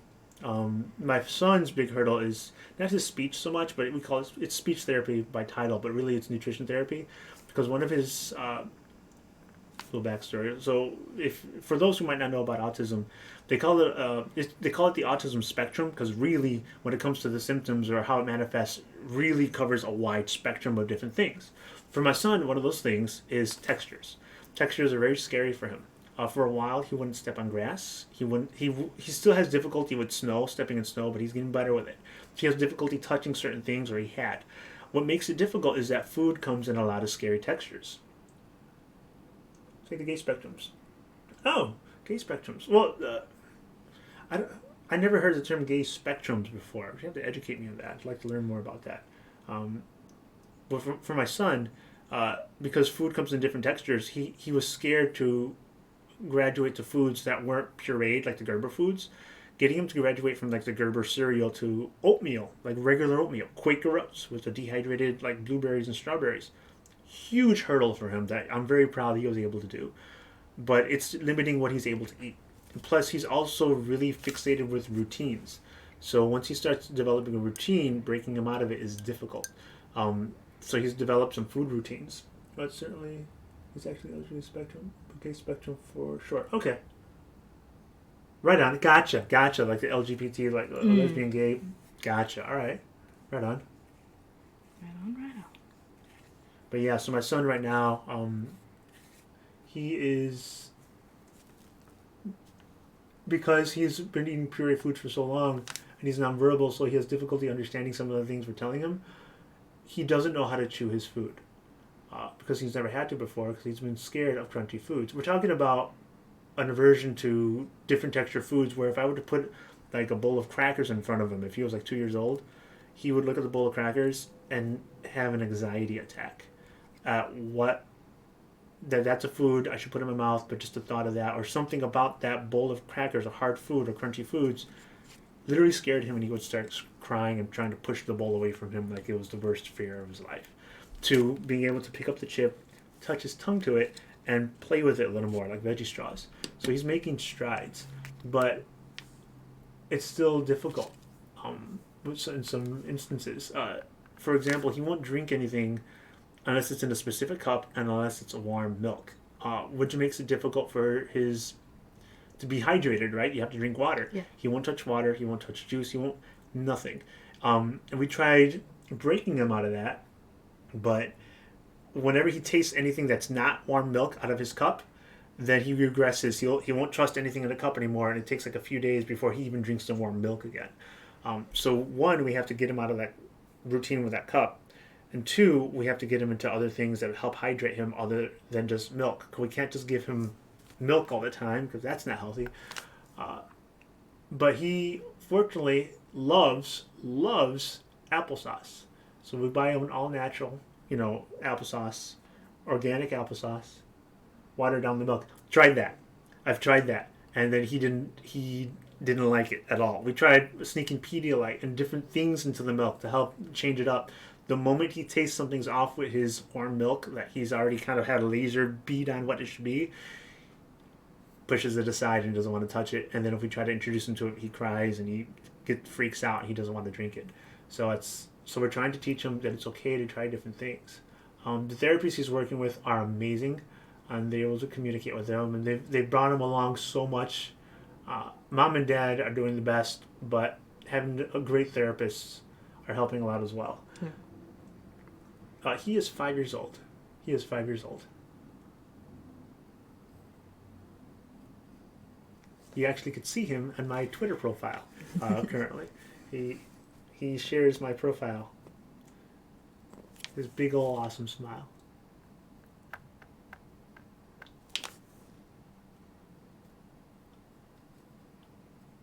My daughter is the older, and she is 8 years old. But that would change this year when they become a year older. Yes. His birthday is an awesome day as well. I'm going to avoid putting too much stuff on the internet. Maybe if we meet in person one day, I'll let you know. I will be at C2E2 here in Chicago. I'm going to go there. Lucky. Oh my God. See, having my new work schedule enables me to do stuff like that. And Saturday is Grandma Day for the kiddos. So then Saturdays I could go out to like C2E2, which is great. Let's see here.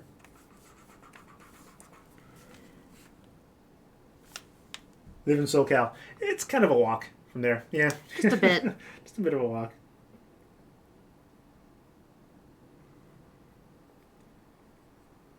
Let's see here. Well, I'm doubting my ability to chew gum and walk because this is taking me so much longer. It's my OCD. I see like a little white fleck on this guy. I'm like, wow, how come the paint didn't get into the little nook? I attack it. Plus, I can't seem to be able to talk and paint at the same time. But by golly, I'm going to try. You are doing a good job. How's Kai coming along? Kai those has boots black look good. pants. Black pants. Black Nice. pants. See, Because the black actually did what I wanted it to do. it only came out in a drop. Yep. All right. Otherwise, she was going to become a really goth girl. Oh, gosh, yeah. She had a goth phase. Totally. We all do. At some point. Let's see here. I do really like her boots.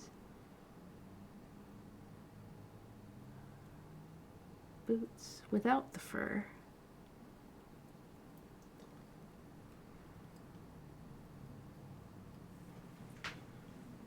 There we go. Much better. Beautiful, beautiful. All right.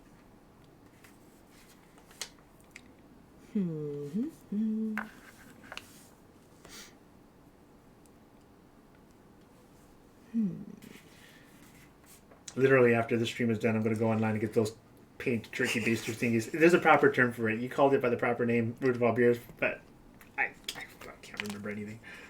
Turkey baster. Sounds good. Brushing with a sewing needle. Oh.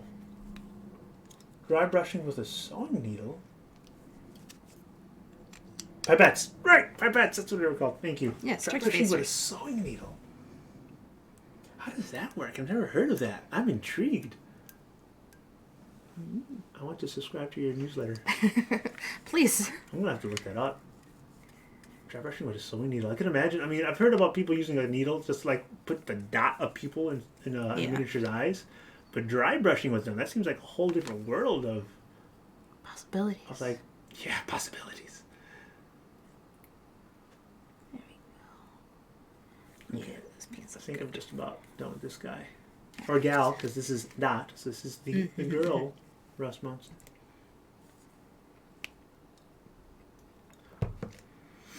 I can't wait to attack you guys with him. I mean... But why? Because I know for a fact that the party could be like, all right, let's kill them, but you, in your heart, will feel a little guilty about it, because you were here for the painting and their creation. Oh, man. You're like, no. It's like, guys, It's like you gotta when try talking to him. You had to use the Grandpa Lich mini for that aspect of it. No. It was so torn. Like, no, I can't hit Grandpa Lich. Grandpa Lich. Buy pink thread and put a bow on it. Oh my god! That's genius! That's genius! Yes! What? Buy like a thin pink ribbon and put a pink bow on the tail. Oh, yes. Oh my god! Adorable. I love it. Everything about it. That's Fantastic. You have the best ideas. This is true. Oh my god. What am I looking for here? Use rust monsters. I'm so glad I decided to paint rust monsters today. I went so slow, but that's okay. Yeah, I'm taking more time than I thought. But I'm also trying to be careful. Yeah, I've seen. She is my BB. You know, I see some people online and they like paint so fast. It's like, how do you do that? How do you get that line so straight? Yeah. Everything is just so quick. They're pros. It's impressive to see masters of the craft. It really is. True. All right, I think I got a couple white spots here and there, but I think I'm pretty good. Feetsies. Yeah, I think I'm pretty good. Then super glue a pen cat.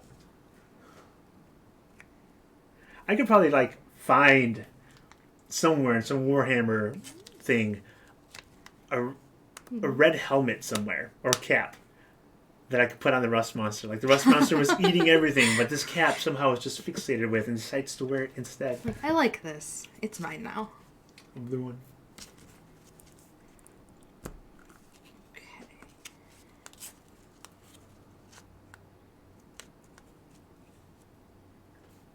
I thought it was a red cap. Was it a red cap?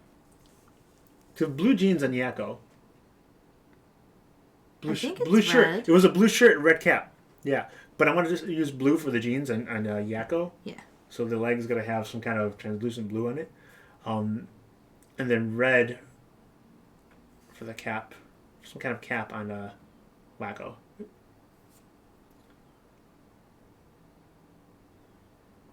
Oh boy. Oh boy, indeed. I missed an entire section of the inside of this leg. I had to sneak the brush underneath them to get to the other leg. Oh no. Yakko was brown pants. Wait, Yakko was brown pants? Oh my god. Was it brown I pants? have to look.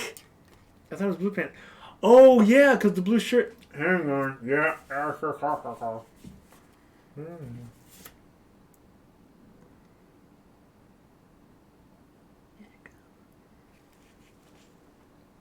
Yeah. Yep. Brown pants. Yeah. Blue shirt. Okay. Changes everything. All right. Hang on. Everything has changed. Because this guy's already brown.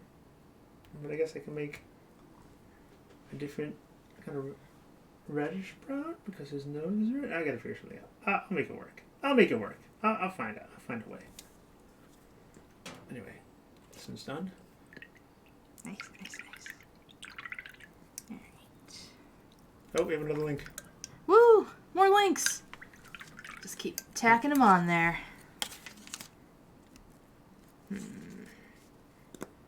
Actually, I don't know what to do. I'm gonna have to change that water out. It's a little murky. We're gonna go green next. That's what we're gonna do. Gonna get that green in there. Yeah. Oh, that's a good shot. Nice. That's a good reference shot. That's a tab I'm gonna keep. So the gold belt buckle. Gold belt buckle. Oh, wait. I could work that.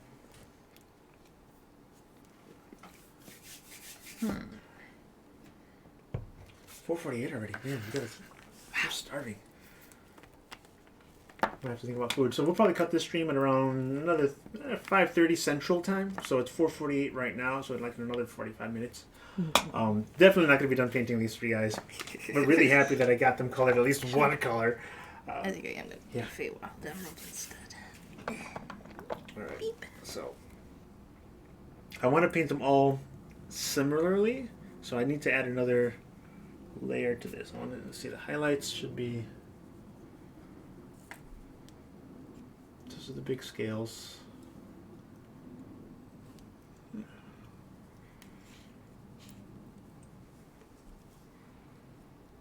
And I gotta color the base.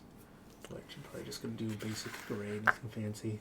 I'm not good at basing these guys. I know people will do like an entire Zen garden around a single mini, and it's impressive and jaw-dropping. Yeah. I can't do that. Don't trust me with a bonsai tree. It will not work. But oh man, see, I'm seeing little spots, tiny spots in the folds of the armor that I missed. Ah, Don't look too close. I can't help but look close.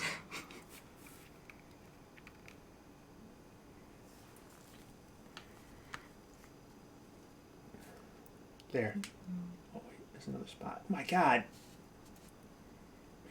I'm so good at this. Get out there. I'm scared of the paint. Come on. Just a drop. Just a drop. Go. Just a drop. Just yeah, a drop. Just a drop. Come on. One. Or half the bottle. Whatever. Like the brown is still there. Which now I'm actually thinking of doing like, oh, I don't know. There's so many choices. No. Not divorced. Not divorced. Very much have someone who somehow inexplicably thinks I am the perfect match for them. So I embraced that shit right away before they realized their error. So.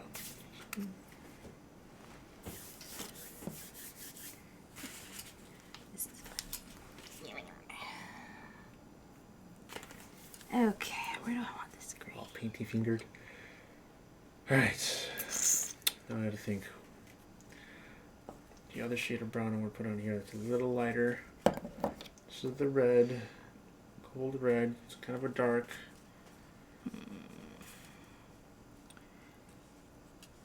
It's dark. It's a lighter. So I think I'll do this as the gradient. Okay, we're gonna see. Oh, the ring.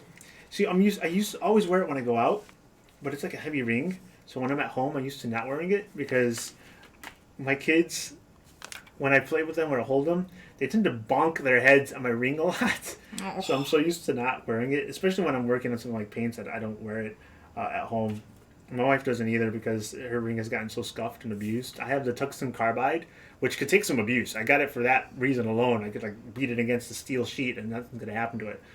Where she has a white gold one and it's getting kind of beat up. So when she's at home with kids and everything, she tends not to wear the rings either. Oh man, I missed the leg of this guy. Oh no. Perfect solution for me. What's my solution? Rudolph ears, you've been nothing but solutions, so I am all ears. Solution City.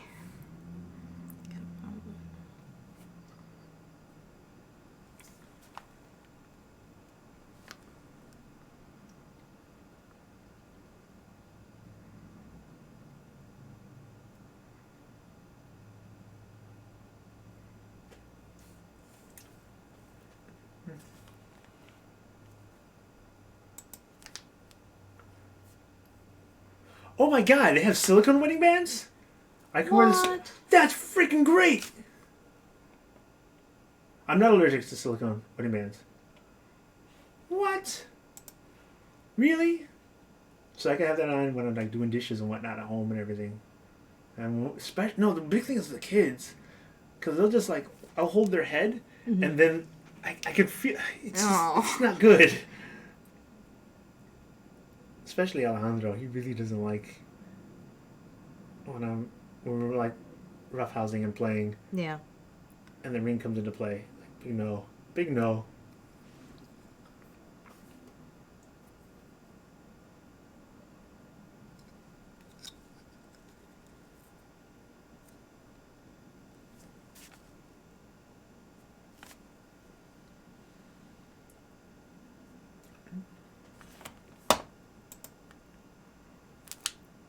Just playing your player's handbook.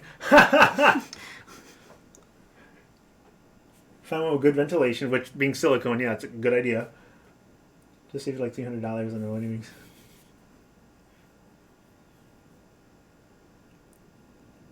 That's brilliant. That is literally, I didn't know that was a thing that existed. I didn't either. That's brilliant. No, that's like amazing.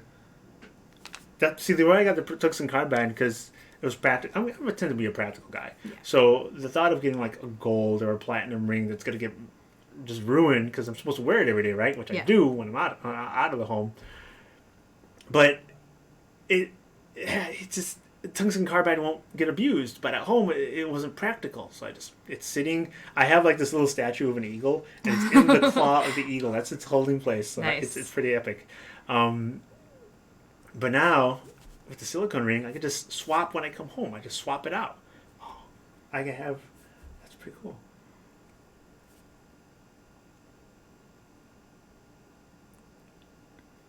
So many good ideas. Just right.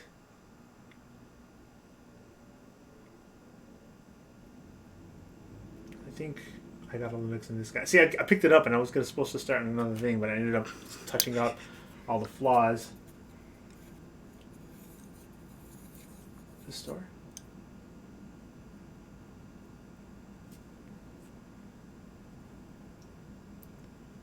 Prove life. Let's see what we have here. Oh, wow. Oh, nice. Jesus! Root of all beers! This is awesome!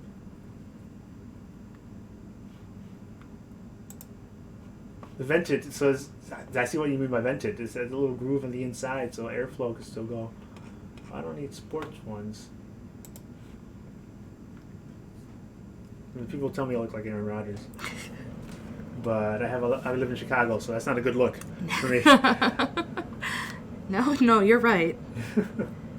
Edge, NFL, NCAA, going custom. Dimension engraved, hero. Custom Yeah, like keeping that tab. I have so many tabs just from. Yeah, they're all open. This was the company that had the built-in vents. Yeah. I saw the vents, the little like the piping on the inside. That's smart because it's silicone. Oh my god, that's great. So now the other claw of the eagle I have holding the ring, I got the silicone one. So I just put the claw at each ring. That's pretty great. Perfect. That's pretty great.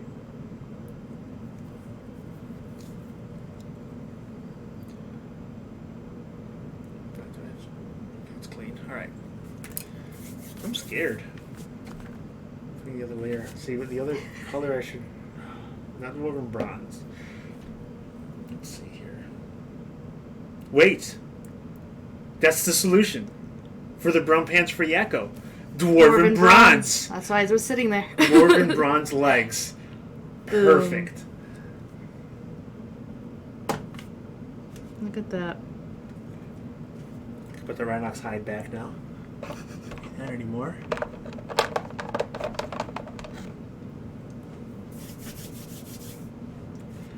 Alright, so this is Yakko's pants.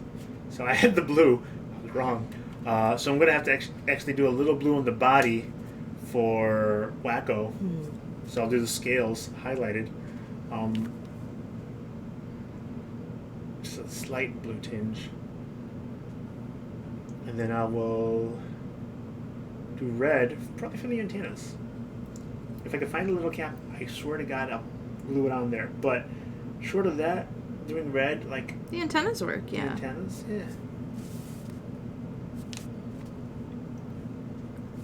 And then Dot is going to have pinkish legs.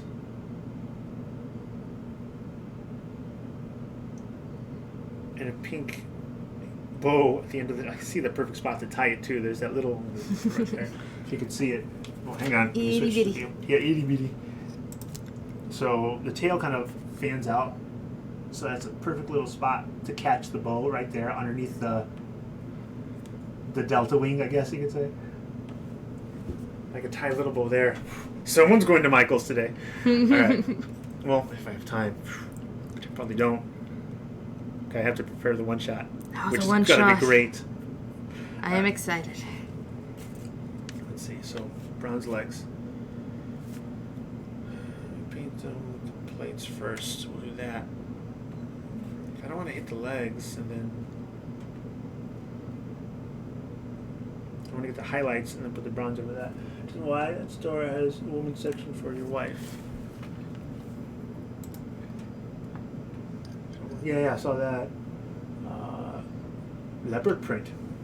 Ooh. No, she'll slap you upside the head and say, "Look, leopard print wedding band."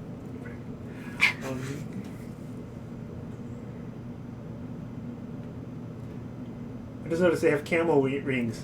So that means I'll have the ring on, but no one will see it. Camo. Yeah. That's a horrible idea. What if you don't see it? What do you do then? See, I'm gonna start shopping rings right now when I should be painting. So, but that's the thing. The website, the solutions, is full of great ideas. And are we out of focus now because I was moving too much towards the camera? Yes, we are. Come back to focus, please. Please and thank you. I ruined it. How Focus. dare? Focus. Hang on. All right. Time to work some OBS magic. Woo! Alright.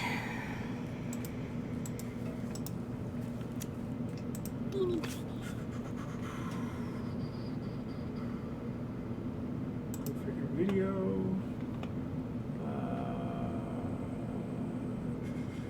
Camera control. Focus. Turn off the autofocus. Apply.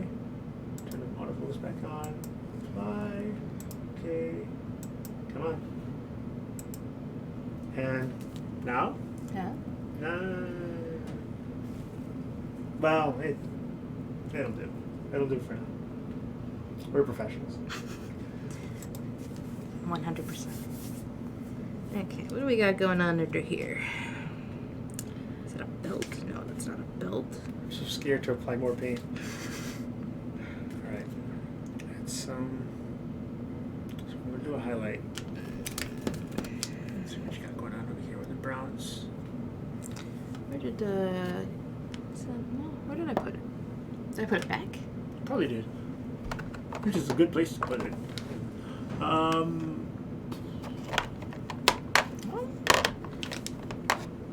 the browns are gone. Oh. There it is. The one's right in front of me? Sure.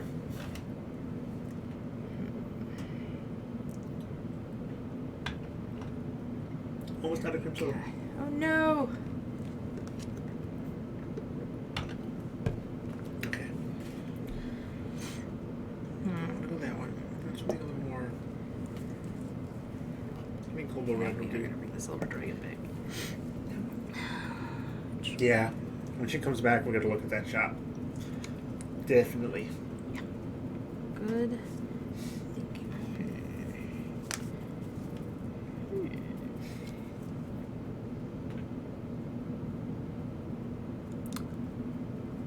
Oh, wow. I'm see? like painting random spots. That's great. I'm also really debating if I want the cape to be green or not. Maybe a brown. I think I might go brown. Michael Brown? Yeah. Do you have enough brown paint? I'm pretty sure I do. Okay. And it's still kicking over there. Right on. I'm gonna keep on Snaps. going with this green. Donut holes! Ah! Yes! Goldfishes. So goldfishes have a little crunch to them. I'm a little worried about that. But donuts and donut holes. Oh my Donuts, god. yeah. Coffee and donuts. Are you kidding me? That'd be great. That makes sense. Yeah, we should have just at Dunkin'. Yeah. Not sponsored. But yeah. That's Oh wow. delicious. Baked goods, of course. Of course, of course. Pies. Oh, pies are good. I have the mini pie maker. I can break that sucker out. Perfect. Make all the pies. So there was a website. There was a website. I don't know how it exists now, what it is. They were bought up by GameStop. They're called thinkgeek.com, or they were thinkgeek.com. Yeah. I was shopping there when they first started. Heard about them when Penny Arcade was talking about them years ago, back in the early 2000s when Penny Arcade was just coming out, if you know what Penny Arcade is. So anyway, I probably put a couple of those people through college. I bought so much stuff there. And one of the things I bought were these kind of like, think of a George Foreman grill, only there's a mold on the inside, a non-stick mold on the top and bottom where you could do pancakes or cupcakes or little personal pot pies. So I got all of them because my idea was I want to be able to do this stuff with my kids because it's a simple thing to do, especially the mini cupcakes. I've done that with my kids and it's fun. The cupcakes were actually mostly edible, which was great, even better. That's good. Yeah. Okay, PAX, yeah. Exactly, Penny Arcade Expo. I remember when they first came out with that concept, it wasn't an expo. They just said, hey, fans, meet us in this arcade. And the arcade was full, shoulder to shoulder. Not more people could get in, and they completely underestimated the space they were going to need for that impromptu gathering of sorts. So they went to constantly a bigger venue, and it turned to just a meetup and an arcade to what is now the Penny Arcade Expo, which I think is great. You know, that's awesome. Because the Penny Arcade Expo, from what I understand, I've never been, so I can't speak firsthand knowledge. But the Arcade Expo has always given me the impression, based on what I've seen and friends who I've had who have gone, it's just like it's a celebration of being, of loving the video game genre, tabletop gaming, and anything, and just it's for the players, less for the companies. Even though companies clearly are there, you have your Wizards of the Coast and your different gaming companies there, of course, because that's where their customers are. But mostly it's about the players, and I've always liked that concept because up until that point, my impression of conventions was always that the companies are there, go to these companies. Or if you have E3, the only thing that came close to it at the time, years ago, E3 was only for vendors or only for media. The layman couldn't really get into E3. And Penny Arcade came out saying, no, this is for the people, and companies can come here to show the people their stuff. This is for the people, which I like that message, and a lot of other conventions are kind of doing that now too. I have a waffle iron. I do have a waffle iron. It is a D20 waffle iron. It's a literally. Oh, man, do I have a photo I can put up somehow? I'm gonna pull up on my phone. That's not gonna be cool. I put it on my Twitter. If you go to my Twitter, you can probably even see it. Just like a month or two ago, I made waffles with it, and I love making waffles with this thing because it looks like a D20 with the 20 on top, and it's just yeah, that's my waffle iron. I like waffles. Waffles trump pancakes, in my opinion, the same. Yes, they do. My cookies that I use the molds for, the dice molds, I got those off of ThinkGeek. I also got the little, what's happening? Waffle iron, a brownie mix. I'm floored by your ideas. I can't even. Oh my god. I have to buy brownie mix. So many possibilities. I was just, wow. I've been living a simple life for so long, and I've been eating a hamburger, and someone just introduced steak. You're not wrong. It's amazing. Waffle iron and brownie mix. Why did I think of that? See, this is why we need you, Root of all beers. You got the ideas, man. What am I even doing? Oh, you know what? That's actually working. Go with it.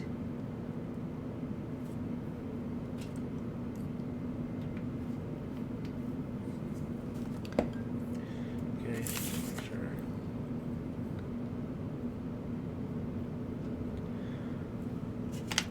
Maybe this brush would be better.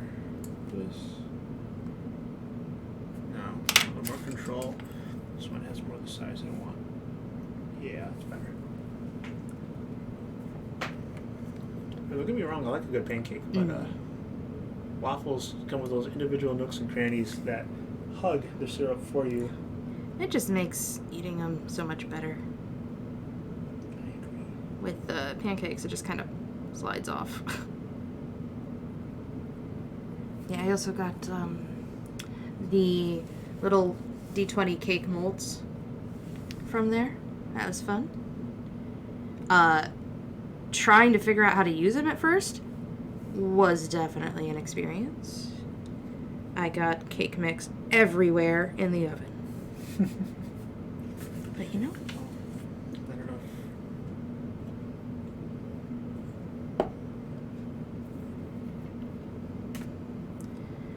Too much butter, not enough paint. why is your arm in the way, Kai? Please. Waffle iron, small steak, emphasis on small. I would imagine, yeah. I have a cast iron I like to use for my steaks.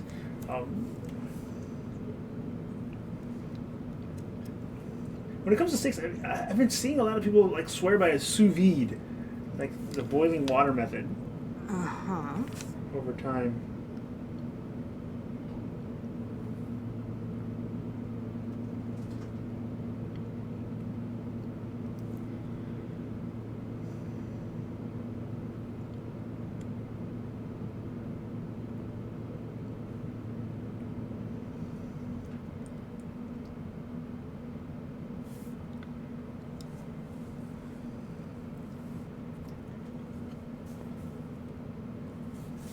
and then after you sous vide it to get a good sear, get like a hot pan, hot cast iron, or hot something, or I guess a waffle iron.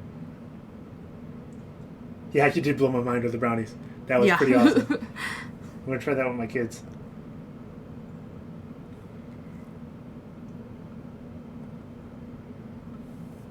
There we go.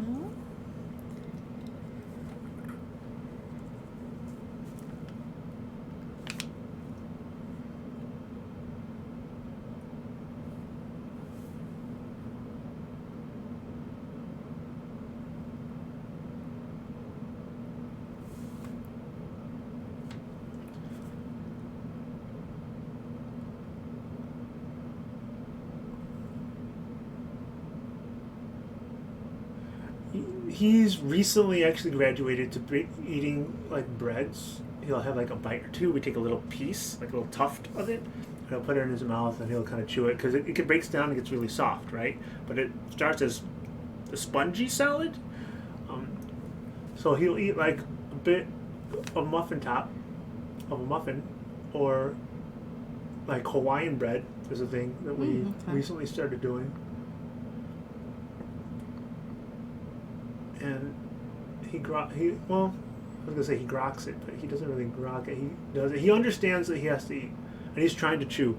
Like when I tell him to I feed him a little bite of something that he has to chew, but he'll swallow it whole, which is just a little like the Schiff Boyardee, like microwavable instant ones. The spaghetti rings has little meatballs inside as well. I'll cut those in like thirds though, small, because the meatballs are big enough. Well, he'll still try to swallow it whole like a pill. So cutting it smaller, and it's soft little meatballs, and so he'll take a bite, and I'll say, and as it's in his mouth, and I'll say as I'm putting the food in his mouth, hey, bite, like mimic the chewing and everything. So he'll swallow it whole, and then gnash his teeth afterwards. So he's getting there, but I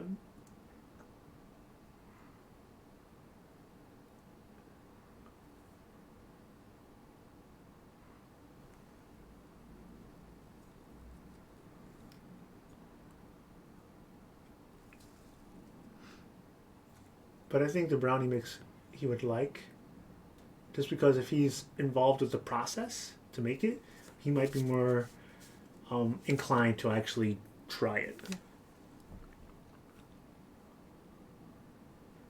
Or not. Who knows? It's all an experiment, but I'm willing to try it.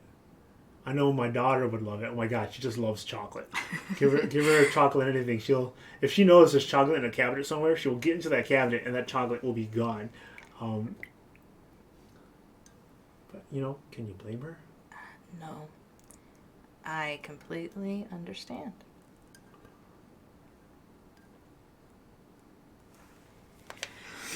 So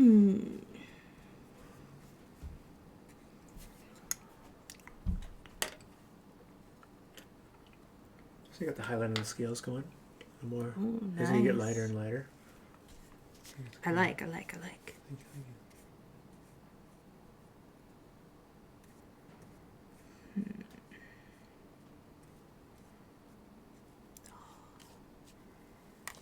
Different brush for that, I think.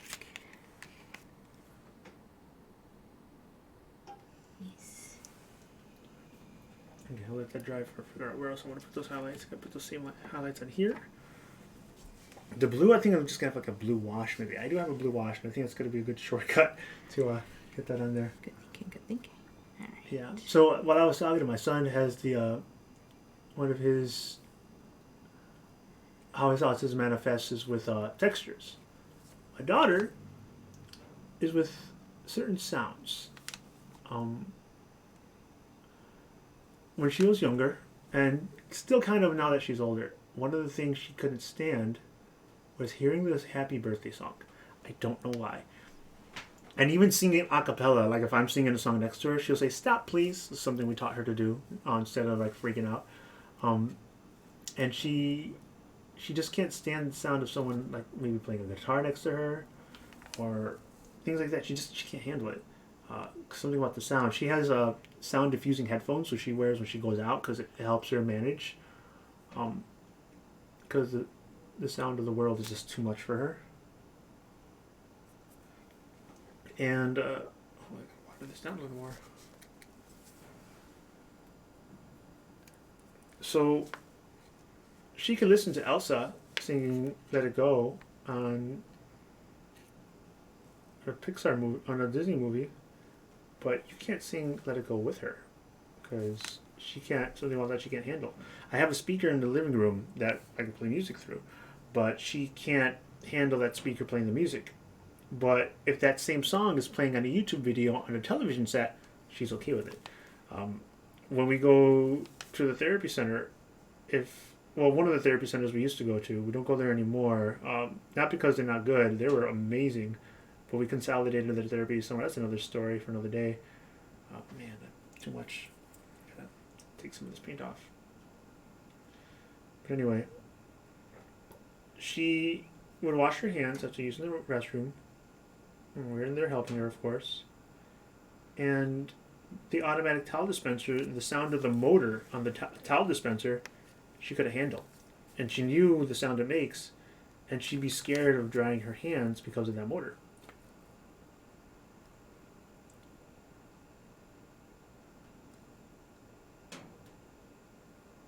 Oh, most organic sounds has a piercing texture, and most small speakers can't mimic that. Interesting. I wonder if that has something to do with it.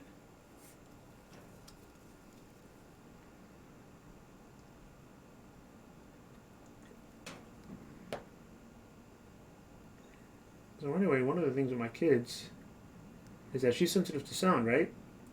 Well, when my son gets frustrated, sometimes he just screams in an octave that would make Pavarotti blush. Boy. And then, in order to stop that, because my daughter can't handle that, she goes and shoves him, which makes him scream even more, which causes her to shove him even more. It's a perpetual toddler fight club if you don't get ahead of it. That's how it used to be, though, I should say. Through therapy, they've been learning to use their words more to say what they want. So let's say, "Stop, please," if you're singing a song or doing something that they don't want. Okay. And which is a much better alternative. Yeah.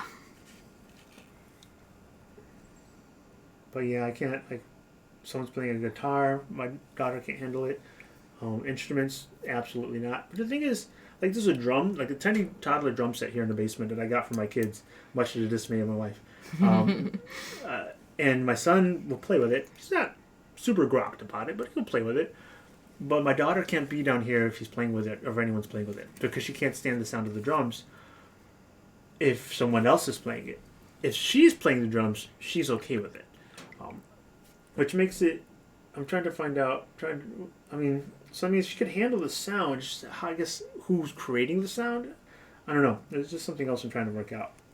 I would love to sing a song with my daughter one day, because I love to sing. I'm not a good singer, but I like me some karaoke, and it's just one of the things I always envisioned I'd be doing with my kids. And so,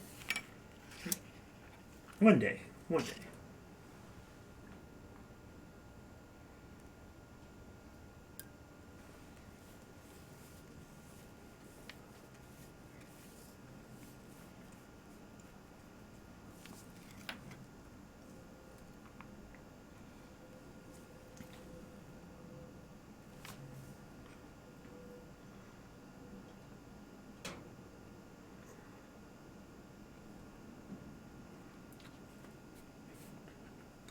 The front of the legs. I completely forgot about the legs and the other guy.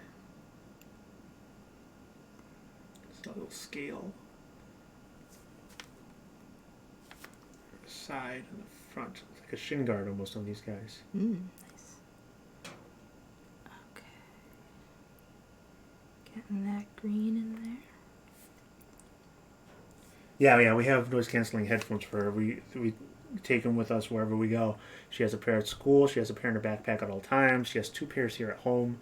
One of them just broke, so I got to buy another. But yeah, no, noise canceling headphones are definitely a part of the routine for her. And she knows it. She'll ask for them, or she'll look for them when things start getting a little overwhelming. So she's learning how to manage it, which is good.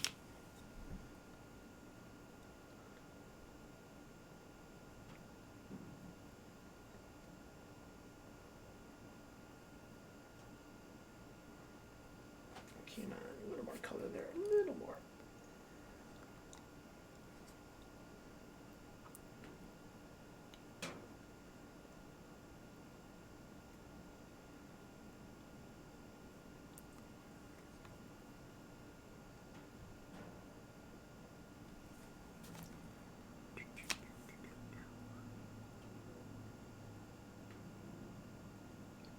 Here we go. Gotta retouch up this one a little bit. Because I neglected the legs. Oh no. I'm a professional. The legs. How could you neglect the legs? I don't know. I'm a monster.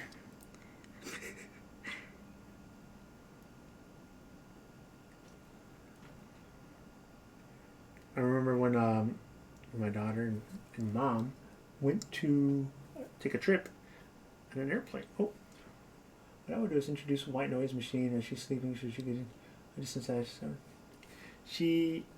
We had something like that, and she is not a fan. She likes actually a little bit of light in her room. So I got one of the smart bulbs in her room. We control the color, and she sets the color. She likes purple. I mean, that's a great color. It's a great color. But she doesn't like something else playing. Anything coming out of a speaker, even a white noise machine, she's not about. It doesn't. I don't want to say it frightens her, but it bothers her.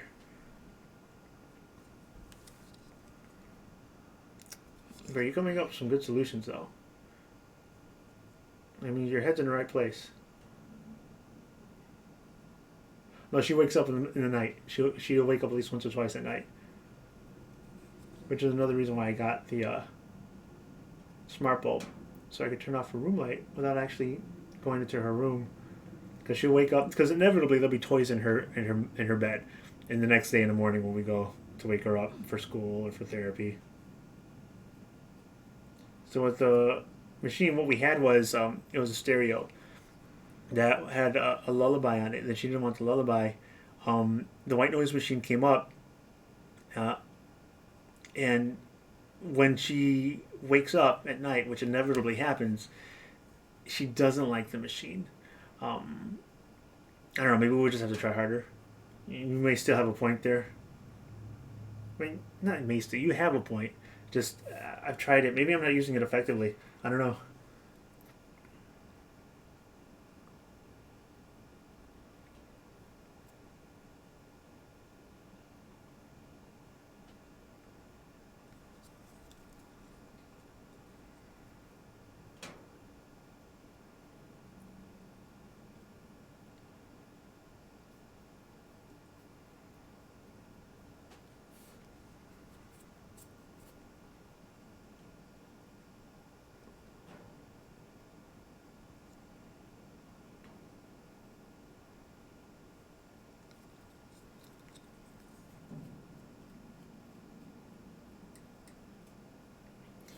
Probably good right now since she wakes up in the middle of the night. Probably better when she can sleep all night first. Yeah.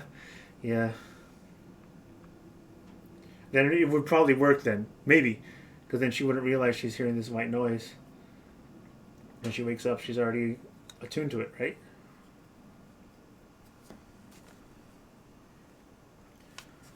Alright. Now it's done.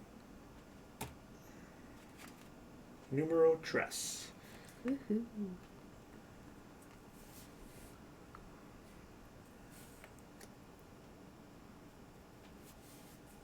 Yep, at least she's to have what I have.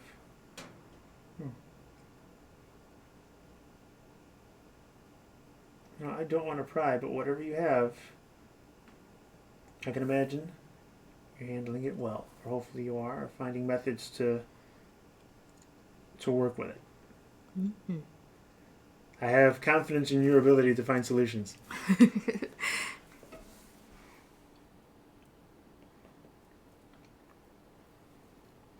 Aphantasia. It's aphantasia.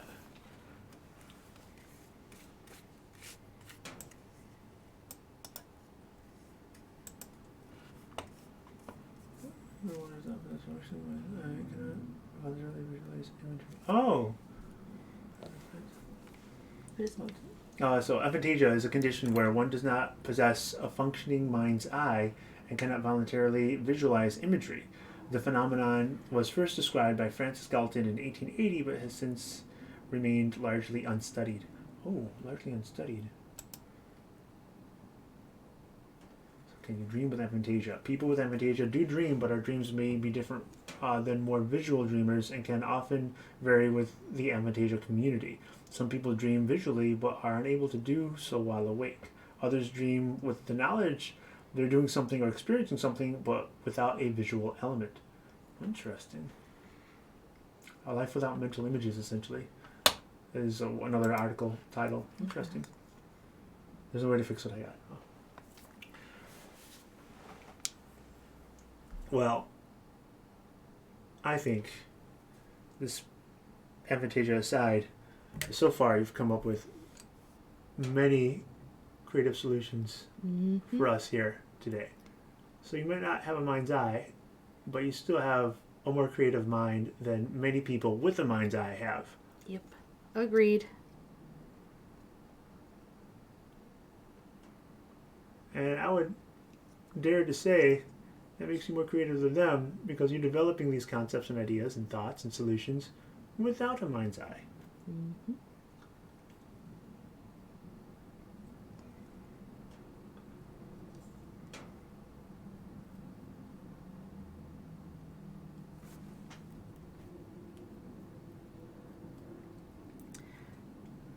Wow, it's 5:26. Created a great 526. Yeah, I'm not even done with you, Kai.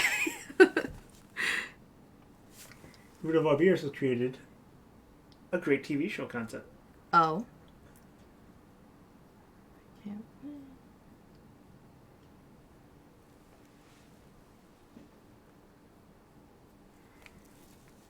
Alright, we have to remove you from the base to do this. Need a little more paint on this side. What's your concept? If you feel like you want to share, hopefully no one steals it. I will definitely. Or just whisper me and I'll jump up and down with joy for the creativeness of your concept.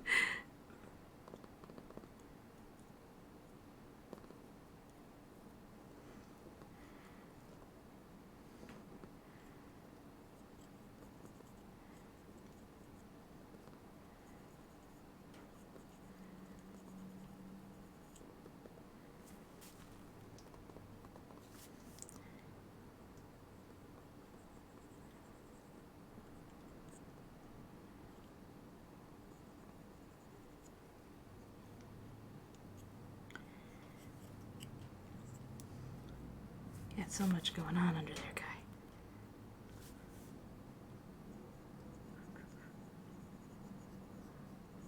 Here we go.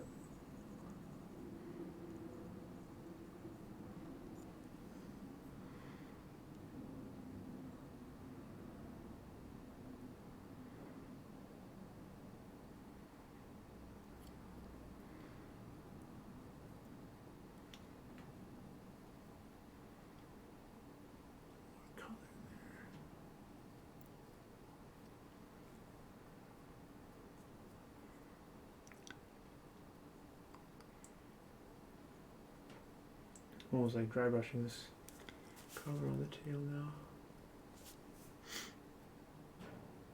There we go.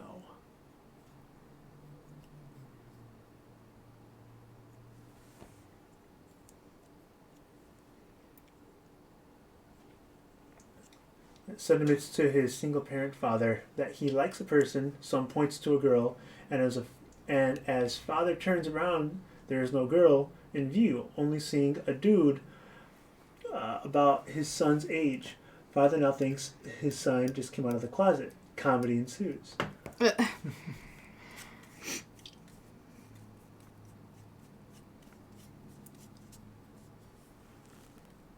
Sounds interesting. Yeah.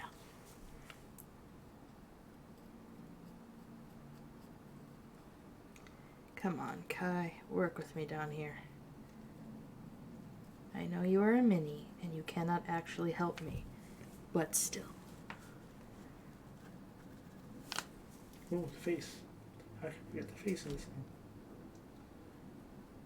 Spatter the color on there.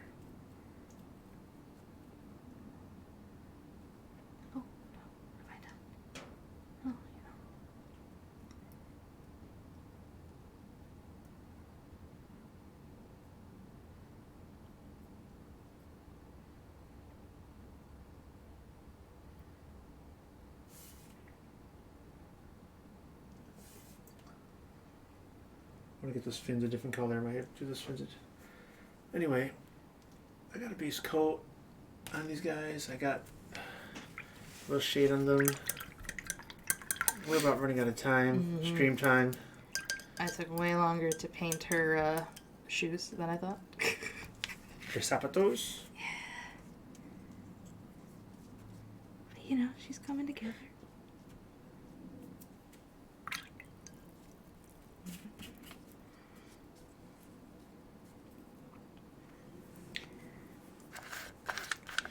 Oh, good. We have the brown.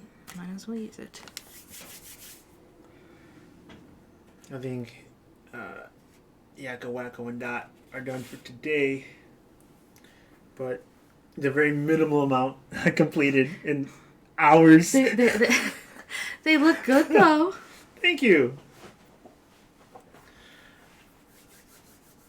So there's that. Come on, Kai. Good stuff. Kai's coming along very well, though. You have a lot more. See, Kai has a lot more colors on her. Makes her much more interesting. She likes that green, yo. Like I said, woods. She loves them. She loves the forest. That's why she always went there when she was a kid. Because her village sucked. Even though her dad put so much time into making it good for her. Mm-hmm. Poor Grogar. He will never know. She's like, yes, everything was fantastic. I was juggling 3. Thank you. Such positivity. Appreciate that. Yeah. World always needs more positivity. So I got to do more highlights on this guy and bring out more layers. Once I get highlights and get some real brightness in there, more brighter colors, then I can put the wash on and redo the highlights. The wash will give the contrast for the darks, and then the highlights over the wash. It's gonna help pop out more of the color, and then this guy will be done. Oh no! And then I do just a slap of gray on the base, and then and there we go. Done. Then you'll be done. Oh, so much brown. Yes, you are still wet in the middle. It's coming out pretty good. I like the tunic. So you've given up on using the thingamajig?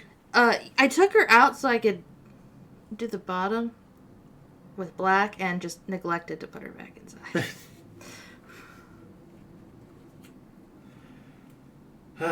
She will go back inside momentarily. Gotta glue this Aarakocra. Freaking Aarakocra. Seriously, man. Doing what it wants. Not wanting to listen to you. Being a jerk. Wait a minute, and all that time the glue turned into a sludge. Oh no. And I was able to put it on, and it's sticking now. Yes! That was its plan all along. Oh my god! It knew of a better way. Really? That was it? It's like, no, my man. I got you. There we go. Yeah, now you're back in there, guy. Also, you have the coffee maker. I have the coffee maker. Checking the Keurig behind me? Which some people would poo-poo it and say it's not a coffee maker. It's a coffee maker. But for a guy like me, it's good enough. It works. I don't need anything fancy. Oh, there we go. Now that's working. Oh! Cleaning the paintbrush with hot water by using the hot water from the Keurig. These ideas, man. Pardon me. I gotta find another water receptacle. What are my other little jar thingamajig? I had...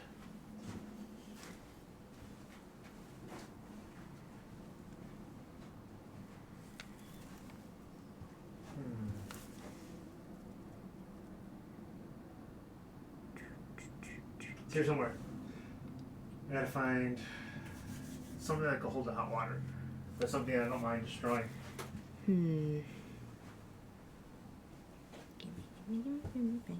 I'll find something. Let's see.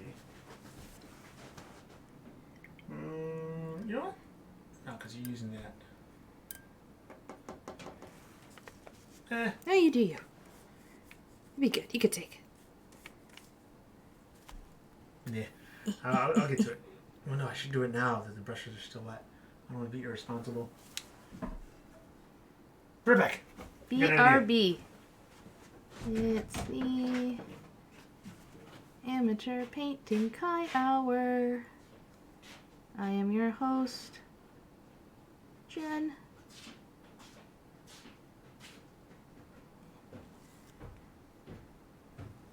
Let's see. Coffee mug with a paper towel. We'll tell him that when he gets back. And see, I love her pose, but the way she's standing, it's really hard to get the underside.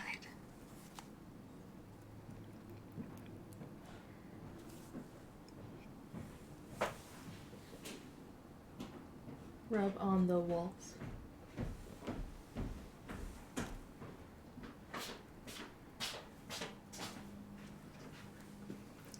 Aha. Rudival Beer suggested coffee mug with a paper towel. Coffee mug with a paper towel? Mm-hmm. So it acts like a filter for the paint. Holy crap, that's a good idea. Just a rub on the walls. That would work in a pinch. I'm going to use this container. So, another free plug for these guys. Nice. So I got a bunch of these little containers that are great from a company called, see if you can read it, Farmer's Fridge. So it's vending machine food. I know what you're thinking. Vending machine food, blah, circle of death. No, actually, it's really good, healthy. It's a little pricier, but when I think about how much money I would probably spend at McDonald's otherwise, I prefer this healthier alternative. Mm-hmm. Long story short, when you get their food, you get into these containers, different sizes, and their containers are really good about using different things. Like when I go out with the kiddos, they put their snacks in these things. They have taller ones, they have salads, smaller ones, they have like little oatmeal things. And turns out, sounds like Trader Joe's approved. Yeah, something like that. I don't think they have anything to do with Trader Joe's, but the food is really great. Here in Chicago, I don't know if they're over there in SoCal, but you can find them all over downtown Chicago. You can find them in hospitals, at the airport. Great to have these things at the airport. In my mind, that's genius because the airport is its own expensive economy, and this becomes a really viable alternative to waiting in line at the Starbucks or the McDonald's to get something healthy. And really, the stuff is delicious that they sell. So I have a number of these containers that I repurpose for painting or kid snacks or a bunch of other stuff. And it's recyclable too. So if you don't end up using it, you can recycle it right there at the vending machine or bring it home and recycle it in your recycle container. Let's see. I'm trying to become more eco-friendly when it comes to my consumables too. When I buy something and the packaging is all this disposable plastic and everything, I get one guy changing the ways they do stuff probably is going to change the planet. But you know what? I feel better doing things, I don't want to say the right way, the better way. Yeah. Same. Yeah, so if it has like a lot of plastic film on it, I tend to shy away from it. I bring my own reusable grocery bags to the grocery store. If I forget to bring them into the store, I just put it all back in the cart, walk the cart to my car, and bag it at the car. Oh, what's this? What's this? Good What's display this? container for your models. Oh, Jesus. Yeah, it would be. The tall one would be perfect, actually, for that.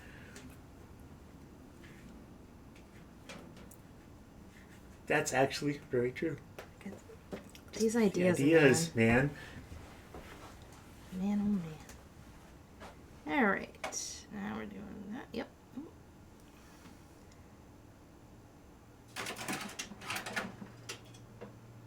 Go for the small size.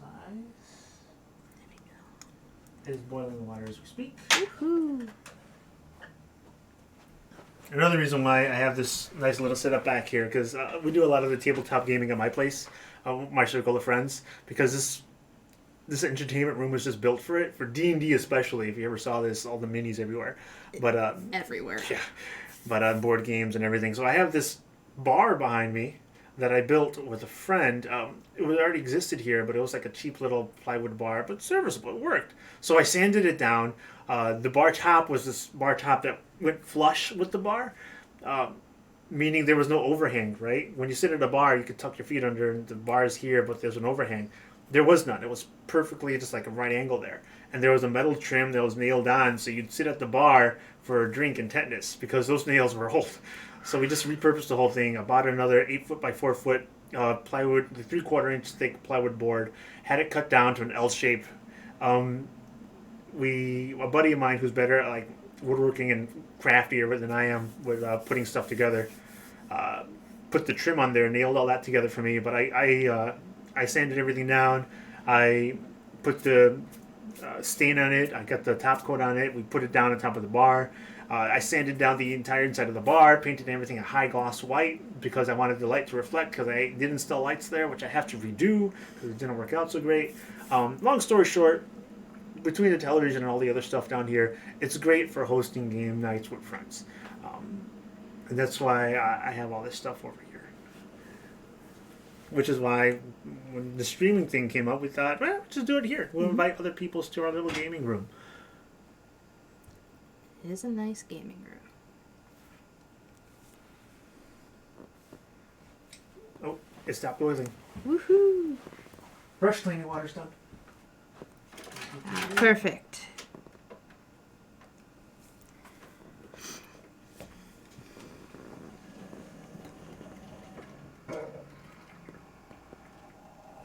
Yeah, Huh? it's okay. You good? You good over there? We're good. We're good.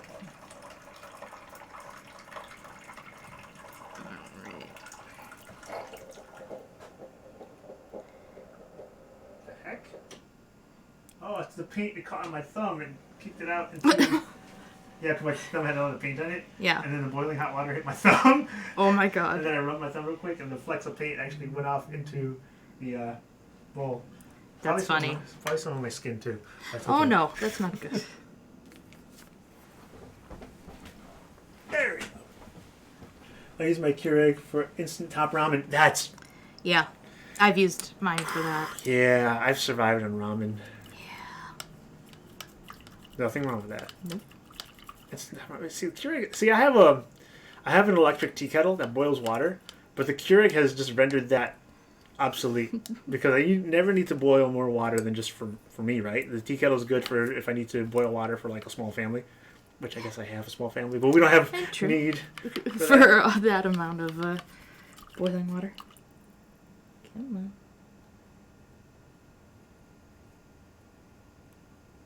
These brushes are so clean now. So fresh, so clean. So fresh, so clean.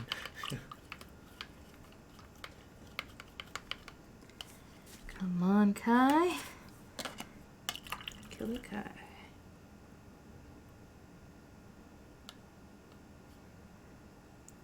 Here we go. Oh, it looks much better with the brown in there.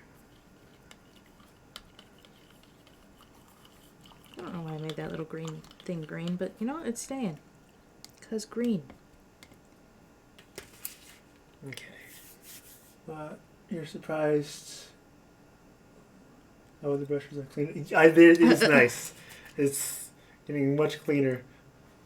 My fingers are all painted up, but You know. the brush That is much brush. cleaner. You know what? I don't really know proper brush maintenance. I mean, I know brush maintenance, but I don't know like the tricks like this to really do the job well. And this is going to increase the life of my brushes just tenfold. So, again, thank you. Those ideas. Seriously. Just let it sit in the hot water for a second.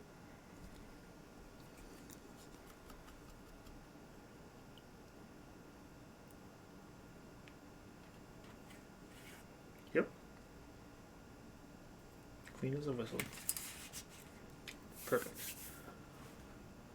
Right on. She's almost done. I'll get to her face eventually.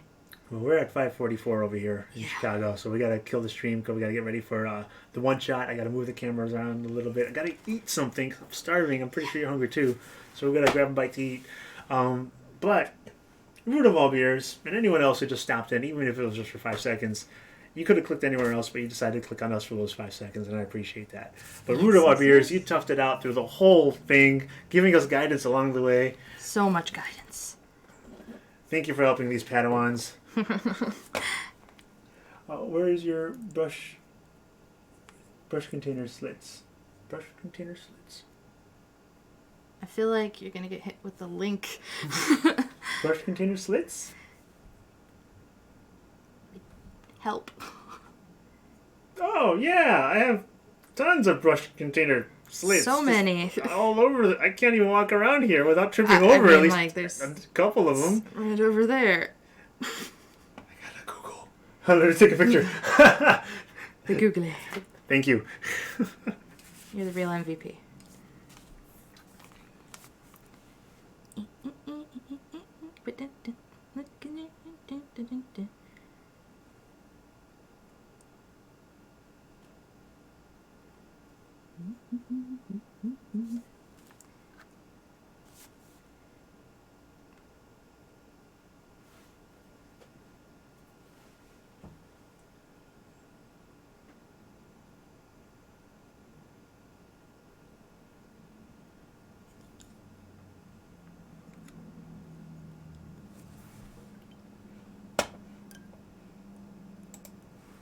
All these links to look at now. So Just many. those rings. I gotta get on those rings. Seriously. Yeah, those are really That's gonna nice. change my life. Play with my kids and still have my ring on.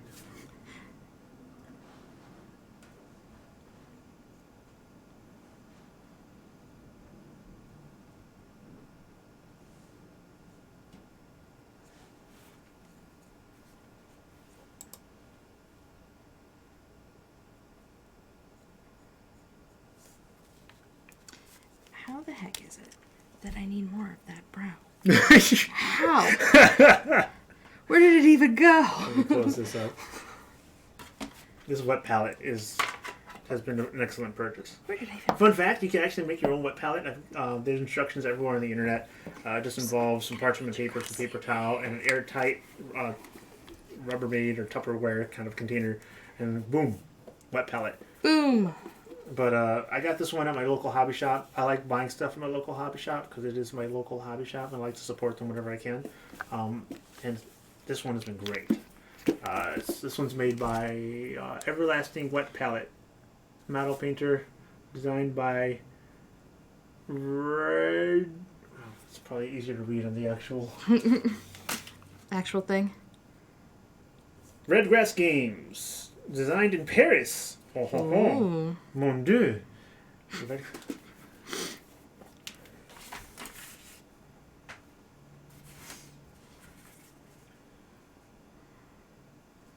Learning so much. Uh-oh. So much.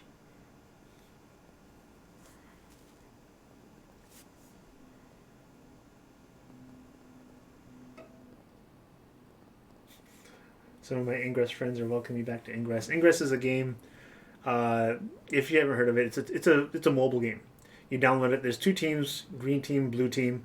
The concept is it's kind of like, think about Pokemon Go. It's much more popular. The people that made Pokemon Go made Ingress first. Like in Pokemon Go, when you're walking around, there's gyms and there's Pokestops. They're actual geographic locations. You're level 8 in Ingress. Oh, right on. Oh. So you know Ingress. Wait a minute. Blue team or green team?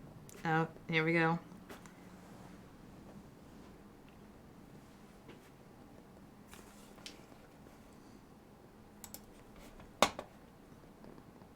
Oh, wait, yeah. Those. I have 2 left because the others are gone. Oh, green team. I knew you were an awesome person, Rootable Beers. I am also the superior green team. Also, I'm talking a lot of crap because it's just fun. Blue teams have some great people too. But realistic side, time to get a little more exaggerated. Green team's the best. So yeah, I'm level 16.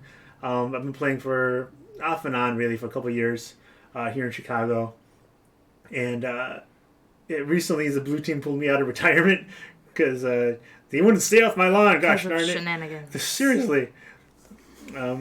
But yeah, it's a lot of fun, and I did some fielding, and some of my Ingress buddies are welcoming me back. So I'm probably going to be playing a little more Ingress around Chicago now, because it's fun. There's some really nice blue players, but some people take the game way too seriously, man. It's a mobile phone game. They'll like yell at you for like attacking their portal and whatnot. It's like, are you kidding me? Really? It's a phone game. It's a game. It's a game. Come on, people. One of the best pieces of advice I could tell anyone who wants to play Ingress, which, it's a fun game, I recommend it. It involves, well, root of all beers, you know what I'm talking about. But to anyone who is wondering, what is this Ingress thing? I don't play anymore. But go green. Go green!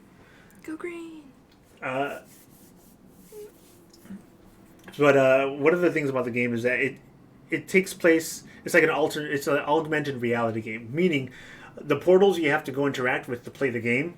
One might be a mile from a house. There are actual landmarks around your area. They could be parks. They could be firehouses. They could be churches. They could be works of art. They could be murals. They could be stores. They could be community centers. All these places will be portals. You have to go to those portals, be within 40 feet of it to interact with it. The main idea behind the game is you take over the portal for your team and you link it to another portal.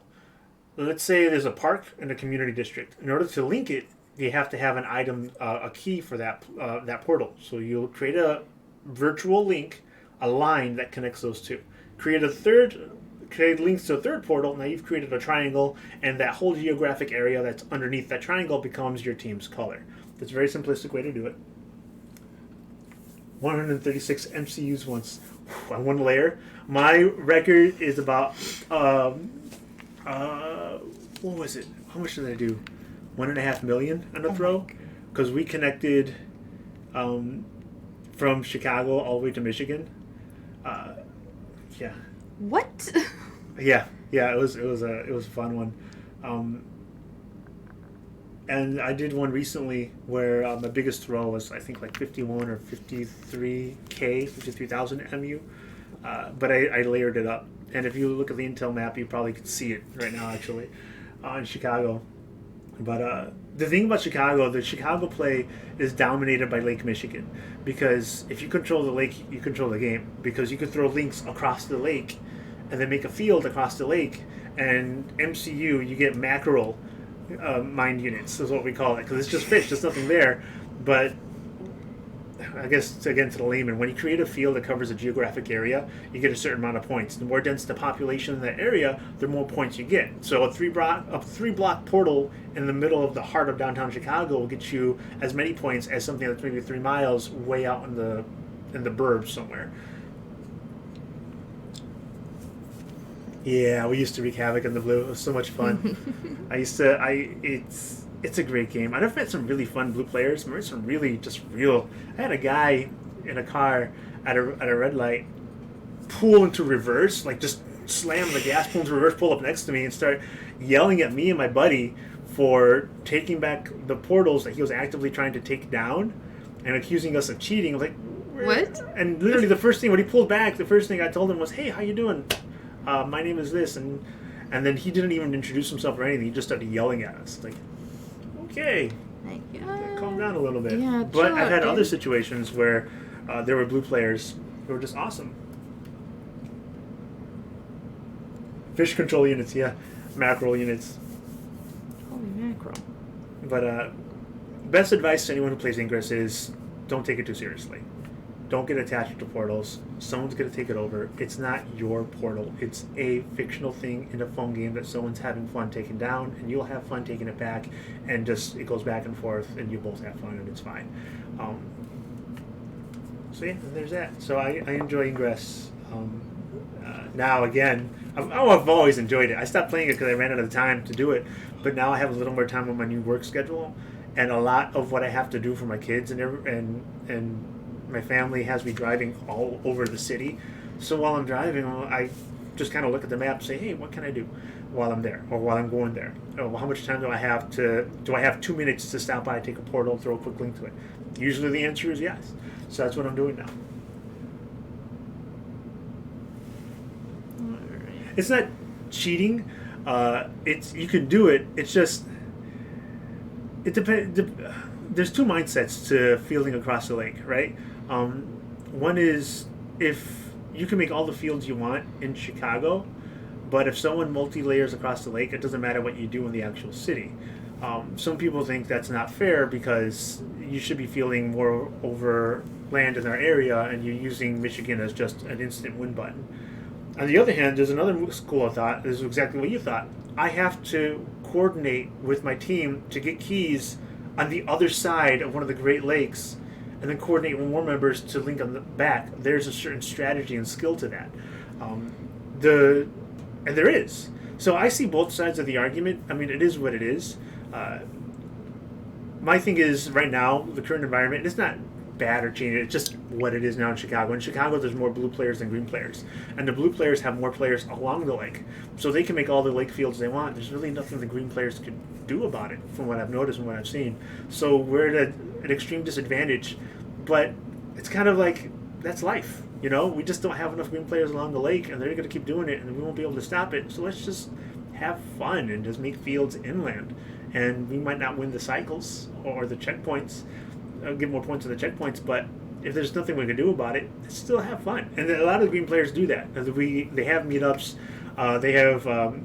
they make a big portal, they get their gear, they go out and they do the stuff in their immediate area. We try to do stuff with the lake as well. We used to be more active around there, but we don't have as many of the people playing around the lake as we used to. So it can't happen. And that's fine. I mean, it's life. But at the same time, if I was in the blue team, I'd want to challenge myself more, and I'd be like, well, we could keep doing these insta-win lake fields, but where's the fun in that, right? We want to fight them on their own turf and try to make the fields. Yeah. Feel free to use my axe.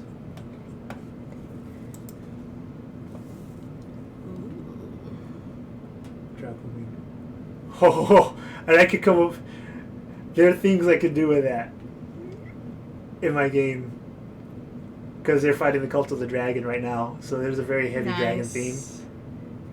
Keeping that tab open, you may see your item created as an item in D&D Beyond, and I will use that very illustration as the illustration for the pick, and I will credit you for sure.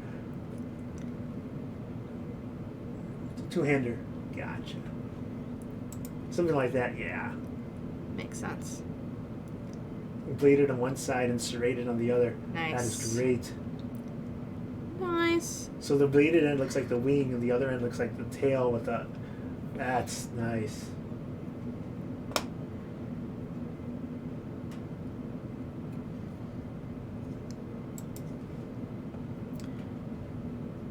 One-handed sword.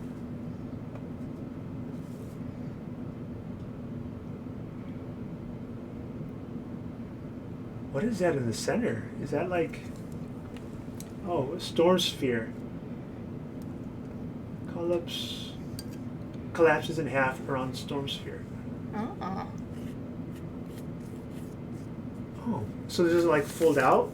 Like a butterfly knife folds out? Oh, that's kind of cool. If it does that. Collapses in half in the storm sphere. So it comes together. Storm sphere makes me think of like some electrical damage. I could see cord having a lot to do with that blade. So we equip the orcish horde. I like the guard and the water sword. That's the cool. spike guard.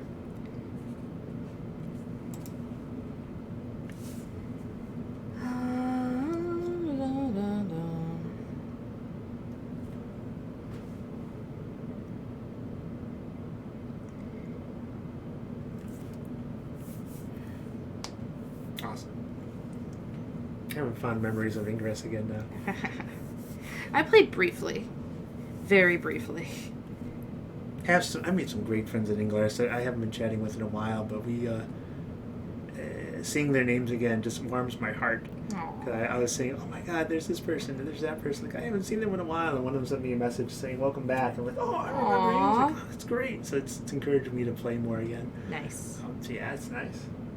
If you turn your head 90 degrees on the water sword, you can see 2 islands and a sun.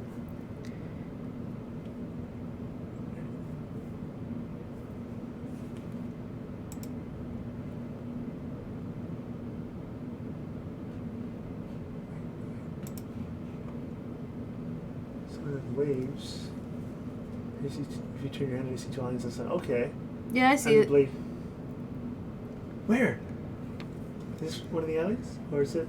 It looks like the sun at the bottom. That's there. the sun. Yeah. And then I'm assuming the island is the thing at the top, like the sun is setting, and. Okay. That's what it looks like to me, anyway. I could be wrong. Good stuff.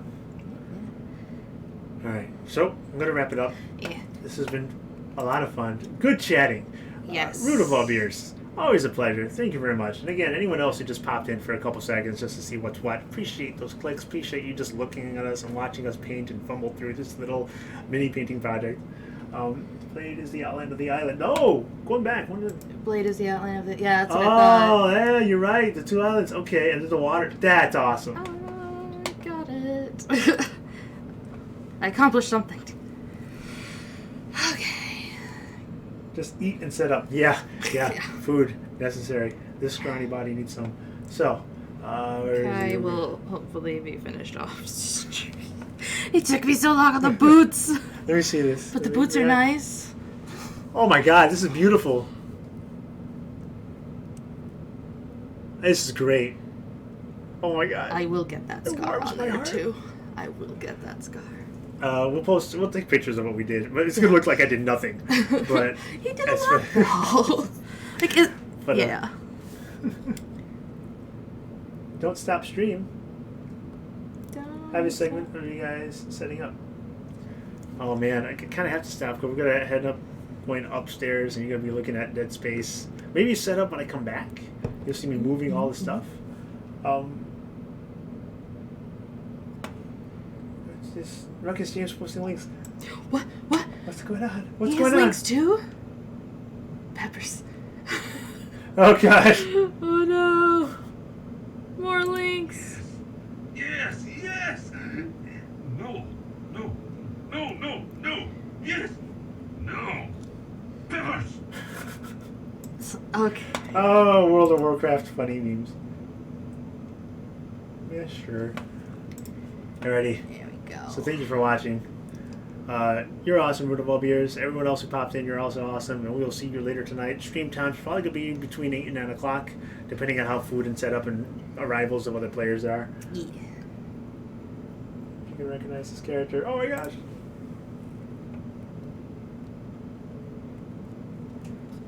It's Mad Hatter, isn't it? It looks like the Mad Hatter. Looks like the Mad Hatter to me. Very Mad Hatter. The T, yeah, it has to be. There's the teapot. Yeah, that's the Mad Hatter. That's for sure the Mad Hatter. And, you know, the M and the H. Hmm? Oh, yeah, that gives it away. Right on. Okay. DM needs food badly. So, see you guys later. You're awesome. Root of all beers, especially Ruckus James. Thanks for watching. Everyone else, awesome as well. Keep being awesome. Be good to each other, and we'll see you later. Bye. Bye.